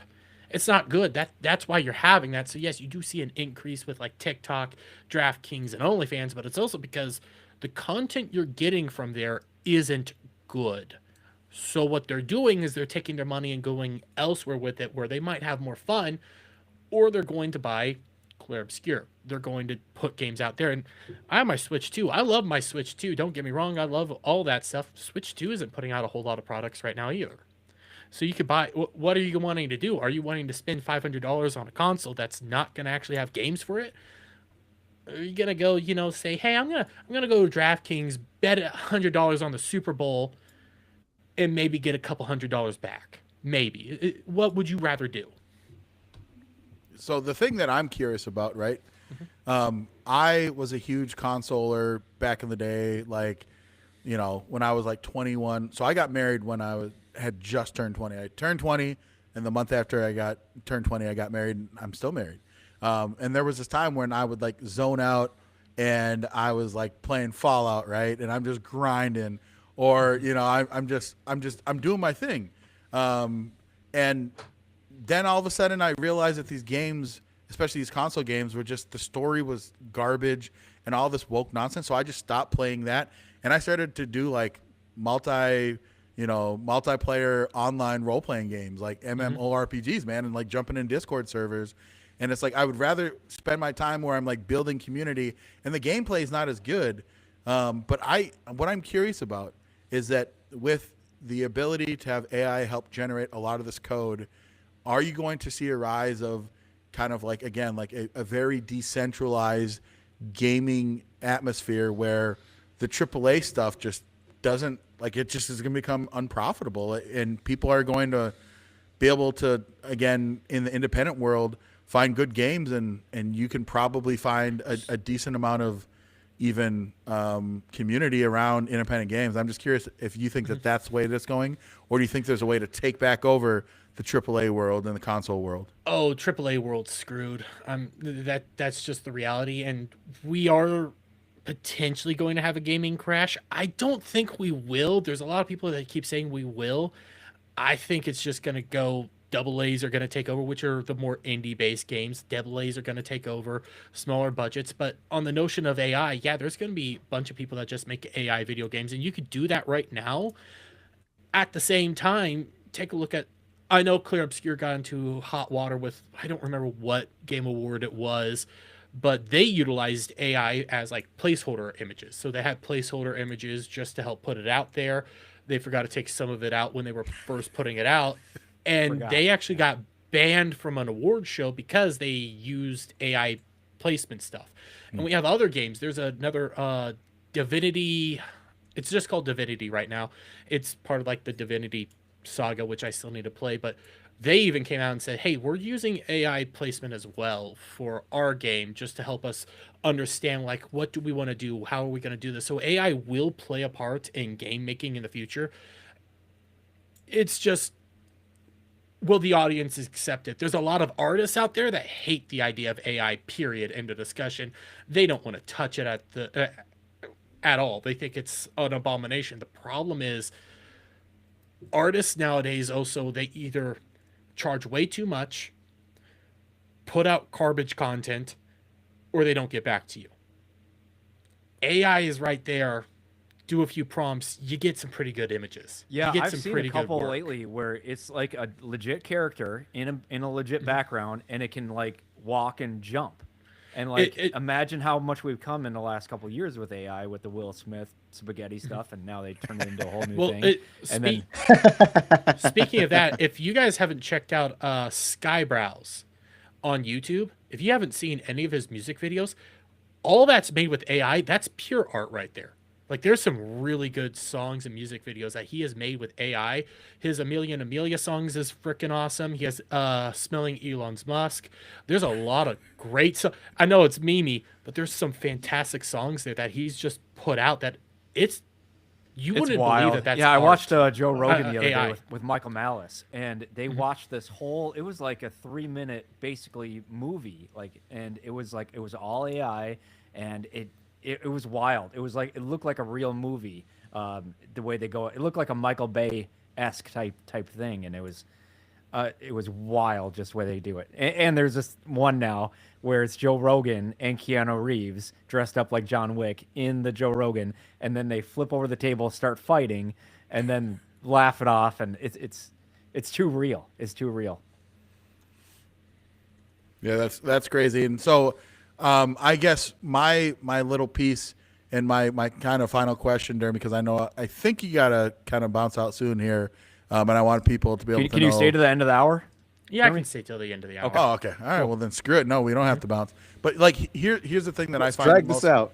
Here's the thing that I find most fascinating, though, is that with AI, I do think that with having everything become so decentralized, you are just going to be able to like find these small niches. So like, I played Darkness Rises, right? That was like one of the multiplayer games that I played. And then I played another game that was called V4. There's these games where there were whales playing on these MMORPGs, like legitimately I knew from the Philippines, that were dropping 20 grand a month on their mobile game. And that's what they're doing. And they're so obscure. Most people have never heard of these games. They're all of these Korean-based developer online games. I think you're going to see that same type of thing where there's just going to be so much decentralization. You're going to find your little community, your little niche, and you're going to have microtransactions, and that's going to be the world that you're in, man. And whether that uses AI to develop more VR type of stuff, I don't know if that's ever going to be a thing that takes off more. But yeah, man, I think that's what you're probably going to find is like people will bounce from, because what we would do is when we would be playing in a game and let's say the server got too competitive or too many whales jumped in the server, we would literally game jump. We would jump as a group, and there'd be like 20 of us from our Discord that would jump to another game. And we did that 3 times. We jumped to brand new games, and then finally I got busy and I just couldn't do it anymore. And with gaming, like with just how much games are out there, I'm just looking over at my Steam library right now. I have Batman, Clair Obscur, Digimon, Elden Ring, Final Fantasy, Rebirth right now, Helldivers, Power World, Persona. Like, I could go down an entire list, and the chances of you knowing any of these games might be decent, but at the same time might be slim. So there's already a massive decentralized market where people are just playing the games they want to play. They're doing what it is that they're going to do, and the best is always going to rise to the top.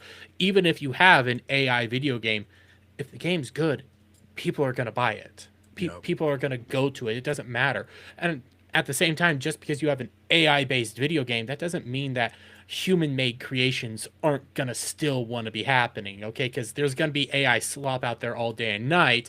People will still always want the drive for like something with the human touch, because the human touch can still give it a soul in a way that AI can't. Yeah, and absolutely. I wanted to touch on this topic real quick too, because you were mentioning anime. I just got done binge watching Jujutsu Kaisen. I think David, you might have something on this topic before AK switches over. Oh no, there was we had a chat kind of question in here, and I thought Jeremy could maybe weigh in on this because it lays into what we're talking about. From Matt _97_Miller, thank you for this question. It's he said, what are your thoughts about all these AAA titles that the online chats are highly restricted now on what you are allowed to say? Thanks to all the hate speech depends stuff on how they're going to be restricted. There is workarounds to it. The workaround is use. Well, I was about to say use Discord, but there's probably going to be some other sort of voice areas where you can still yell at your friends and call them F slur. So there's still workarounds and stuff like that. You can't call your enemy the F slur, but you can call your friends F slur. I say F slur all the time on my streams. Yeah, it's coming back. Yeah, the world is healing. Absolutely. Yes. The world is healing. So about Jujutsu Kaisen, I'm just curious. What are your thoughts, Dermot? Do you think it's a decent anime, man? Jujutsu Kaisen. I like season 1. Not a big fan of part 1 of season 2. Like the second part though. Like when all the shit starts hitting the fan in the second part of Jujutsu Kaisen season 2, I haven't checked out season 3 yet. I'm waiting for it to build up.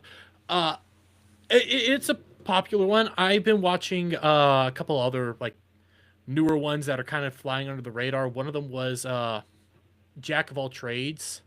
Is a really good one which you can catch on Crunchyroll, and then there's another one which is escaping the the name is escaping me right now, but the premise is essentially like exorcism. Everybody knows exorcism. Exorcisms, they're played out, okay? They're tiresome. This one changes it, and it's all cyber based. So the idea is what happens to a dead person with their like social media accounts. Interesting. So the person dies, what happens? And they're playing around with that, and they're showing like, hey, exorcists are now using cybernetic technologies, using sight, like all that stuff. And there's some pretty unique stuff that's going on there that is really fun. There's also Hell's Paradise just began its second season, which is awesome. Yeah, see, I want to die. Do they vote Democrat? Yes, they Probably. all do in virtual world for sure. But yeah, so that was the thing for me too. So I've been animated forever. I got Crunchyroll, and yeah, man, I just saw a little thing for what is it called? Prison? No, Hell's Prison or Prison Hell's Hell? Paradise. Hell's Paradise.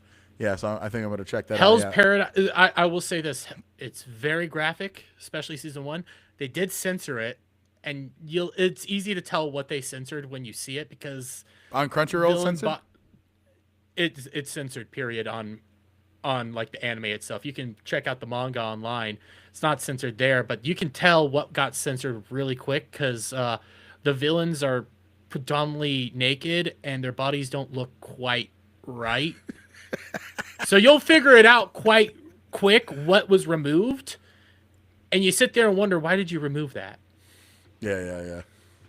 Right on. About to reinstall Crunchyroll. Drew, I know you got your hand raised, brother. Yeah, Go for it, man. Going on the other side of it, I know I'm very much on the Dan Vask physical media side. Jeremy, you're younger. You're more into the digital type stuff. Did you ever get into physical media, like when it comes to like your N64s? Yeah, there you go. What do you got back there? These are some of my Switch games, some of my old 360s, and my Xbox One games. I also have like physical books and stuff down there that I still read today. Favorite book is Beowulf. Obviously, I have my comics and some of my mangas over here. I still buy physical. If I can get it on physical, I'll get it on physical. But because I'm streaming, I buy a lot more digital. It's just so much there's quicker. a good balance between all of it. And of course, there's crossover too. Mo Zamboni's been doing awesome with retro stuff and streaming and things like that. Or he does Oregon Trail, the original, And I want to get a old GameCube so I can play some of my favorite GameCube games. Yeah, I'm gonna get an emulator on I have an emulator on my Nintendo Switch too, but I would put it on my GameCube. It's such a cool thing because go to your local cons. That's where I got my refurbished GameCube. And you can buy you can either buy the old stuff or you can buy like a Super Nintendo that's made that has like every Super Nintendo game. And there's different ways and what's legal and not whatever. There's different ways to do stuff in the right kind There's of yo way. ho ho ways. Don't worry. Just Yeah, of course. But then but you can also buy it because I remember at like I don't know, whatever mall store when it was back then, they came out with like a legit, looked like a Super Nintendo that had, all the stuff on there, a bunch of games. But yeah, my whole thing was like, I think my first Comic-Con was Atlanta, really small, because I started listening to Critical Drinker around that time. And he's like, hey, and first of all, I didn't believe he was actually in, Scotland. And so he's like, I'm going to be in Atlanta at Comic-Con. I'm like, for real? He's like, come out here. And I'm like, all right, F it. I'm going to go out there. I'm going to see if this guy's really, I thought he was playing a character. It's like, nope, he's actually, all the thing. And he came out there. And the first thing he said to me, I'm like, hey, what can you tell me that, you don't see on your videos or whatever? And he's like, buy physical media. That's where it's at. It's like, it's going to be a gold mine for just like the nostalgia. Everything's going to digital. Everything's going to licensing and memberships. And then they if you can't hold it, you don't own it. That's kind of paraphrasing the Stan Lee quote, because somebody said like, oh, well, comic books are going to digital. He's like, well, I like the old school. It's kind of like boobs. They're good to look at on screen, but wouldn't you rather hold a set? So I'm all for. So like I subscribe to I vote Shonen. yes. I subscribe to Shonen Jump app so I can read like the latest manga. But if I like the manga, I'm gonna buy the physical. Same with how I may or may not watch some of my anime.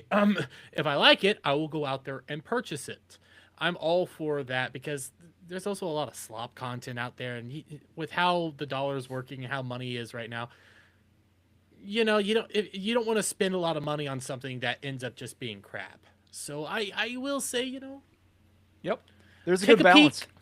Yeah, take a peek But yeah, before. but that's the thing. If you don't own it, they can change it. I started to notice that on Netflix back in the day, like 2011, where I'm watching Dexter and I get to like the third season and it's gone. I log on. I'm like, I actually called Netflix back then. I'm like, where is my fucking Dexter? Like, they're like, we lost the license. It's just like, maybe it'll come back. It went to I'm like, Showtime. They stripped us of my when? license. I'm like, Bro, you can't leave me hanging on Dexter. So back in the day, if you wanted to read manga, they had all these manga scantilators, right? So like you would go to all these different like just jacked up sites, and there would be all these ads that would pop up. It was horrible. But they would do these. They basically scan the manga and then they translate. They would literally put the little translations. And I remember one of the big things. This was like circa 2007 or 8. I was really into Naruto Shippuden. And like they had basically went on, a 100 releases that they did that were all just like that was just silly nonsense, right? All outside of the main story arc. And then they were finally going to be coming back. And then the website that I used to go to put out a thing and said they would no longer be doing these manga scans. And I was so furious, and it was all a troll. It was like, you have been trolled, but I didn't know what that meant. And I literally like wrote this crazy thing, and I was like, "You have disgraced yourself. I can't believe that you should just hang it up, close down everything that you've ever participated in economically. You have destroyed." Like I went on a rampage, and then someone's like, I got a message back, like it was a joke, and I was like, oh okay. But like I even told the guy like get in his car and drive off a long road that he can't see the end of. Like I went hardcore, man. I was very upset. Hey, don't get him. Like the prophet Elisha, you needed a nap and a snack. But at the same time, don't get between a geek and his IP. They'll get angry. They do. It's their thing. They do. You might tell people to like end their own lives. But I prefer to tell them. I prefer to type out capital K keep, capital U yourself, capital S safe. Yeah, keep yourself safe. Yes. Yeah. Yes, of course. Good way to wrap it up. Sun's getting real low, fellas. It is getting real low. Nice callback. Dermy, why don't you tell our viewers again where they can find you, and if you got anything that you want to point people towards that you got going on coming up, please do so. And stay on. Don't dip out. Don't dip out. I'm not going to dip out yet. I'm gonna do the right thing, but yes, you guys can know. check me out on YouTube at Dermy Wormy. I'm also on Kick, Twitch, and Rumble. When it comes to Rumble, I'm mainly streaming because the mirroring doesn't happen, but I usually put out almost a video every single day. Today, I might, because I did this, was originally in the schedule. I might not stream tonight to make content, but it is what it is. Sometimes it happens. Plus, there's not a whole lot for me to talk about. So, we'll be back hopefully tomorrow, punching it out. And then Fridays, I usually do a show called Ball Busters, but we have an announcement that we need to make. So, yeah. But keep in touch and all that. And I like to have fun. That's me. I'll cover all sorts of stuff: anime, video games, even VTubers, because I love VTubers. They're freaking fun. And for Love some it, man. reason, Fun as Dermy people. loves the show or the movie Polar Express, right? I also love Polar Express, and I will die on the hill that is a good Christmas movie. Oh my God, I'm with you. My sister's children, we watch it every year. When I built my movie theater in my house, first thing Yeah, if we you did wanna have was Christmas. nightmares. We watched Polar Express. Love It it. is Well, a David, why don't you tell heartwarming- people Okay, where David. people can find you, man? You can find me watching Polar Express this Christmas. You can also find me at The Peruvian Gentleman on all of my social medias. I'm rage baiting there. I'm posting different things, whether it's pop culture, a lot of Tolkien stuff. I'm a big Lord of the Rings person. You guys have seen the mug. You know what I'm about. But yeah, you can find me there. Let's keep the conversation going. You can also find me here with my two awesome co-hosts at Culture Warriors Unchained. Make sure you guys like the video, share it, keep the comments going, and I'm going to kick it over to Drew. Yep. Drew, outstanding on X is where I talk more about the spicy type topics, and then on YouTube, Operation Outstanding in Field, which I finally uploaded some of my recent ski stuff. So I got 4 more ski days, training days, until I go to Colorado, and then I upgraded to the mono ski from the bi ski last year. So a lot tougher, but I'm starting to get the hang of it. If I can play this somewhere. Can you believe this guy wanted me to come be his cameraman? I'm a warm weather being. Nice. That's so fascinating.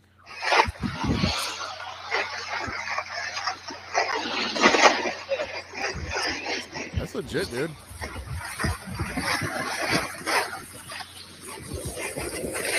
Absolutely impressive. What's the cameraman traveling on? What was that? What's the cameraman traveling on? That's my question. Skis, and they're professionals, and they're guiding me, and then also videoing. You want and- me to come out and be your cameraman? you can handle it. You can walk around if you want to. Oh, okay, yeah, I'd take you up on that. You can walk around. No, I might have a drone guy coming next week, so might get some overhead kind of stuff. So yeah, it should be interesting. But yeah, I got 2 days this week, 1 day next week, and then Colorado for 7 days in April. And so yeah, Is that where you're going to be competing in Colorado? that's a clinic, so it's just going to be Oh, okay. nonstop training. But they're going to have camera crews, stuff like that, and that's where I'll figure out if I can get on the right kind of trials to start competing, start getting in the circuits, and then who knows, maybe it's Paralympics in the future. Dope, dope. But yeah, Operation Outstanding in Field. Thank you. You guys are awesome. Thanks, Jeremy, for coming on. No problem, this week bud. at the last second. What's Yeah, up, and AK? my name is AK Kamara, Republican National Committee Man for the state of Minnesota. You can follow me on X, Instagram, and Facebook at Real AK Kamara. Follow me over on TikTok at AK Kamara. I put up most of my spicy stuff on X because that's just where it is, because I have officially become monetized on X. Got my first Elon check. I was actually surprised, man. I thought I would get like $20 or something. Like, hey, man, I almost got $600, actually a little bit over $600, and go. I don't even have that many impressions. But also, you can listen to me on John Justice Show on Fridays. I'm part of the Friday Freedom Roundtable on iHeart. That's AM 1130 on AM if you're on FM 103.5, but on Twin Cities News Talk on iHeartRadio, and that's every Friday from 7:30 till 9.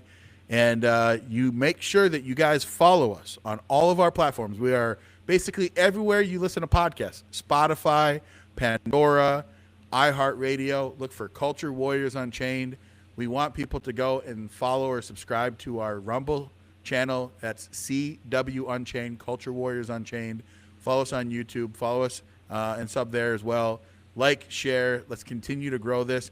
Thank you so much for being on the show, Dermy Wormy. We'd love to have you back, especially as we're talking any type of cultural movies, Absolutely. anime, manga. Come nerd out with us. Come nerd out with us, man. I love to nerd Let out. us take a break from politics yeah, absolutely. Yeah, because I'm a I can huge nerd out all anime the nerd, time. man. I also love the manhwa. Like I love the Korean. Like everything is colored, man. It's awesome. But we are Big thank Culture you to Warriors AM Unchained. producer in the Oh background yeah, too. thank you AM as well for pushing the buttons, running the screen. We will be back next Monday, same time, 6 p.m. Central. Until then, we will see you later. Warriors Unchained, where the real attain your name, where the truth cuts through the noise. Raise your voice, don't be afraid. Culture Warriors Unchained, from the heartland to your brain. If you're tired of the scream, flick it or break the chain.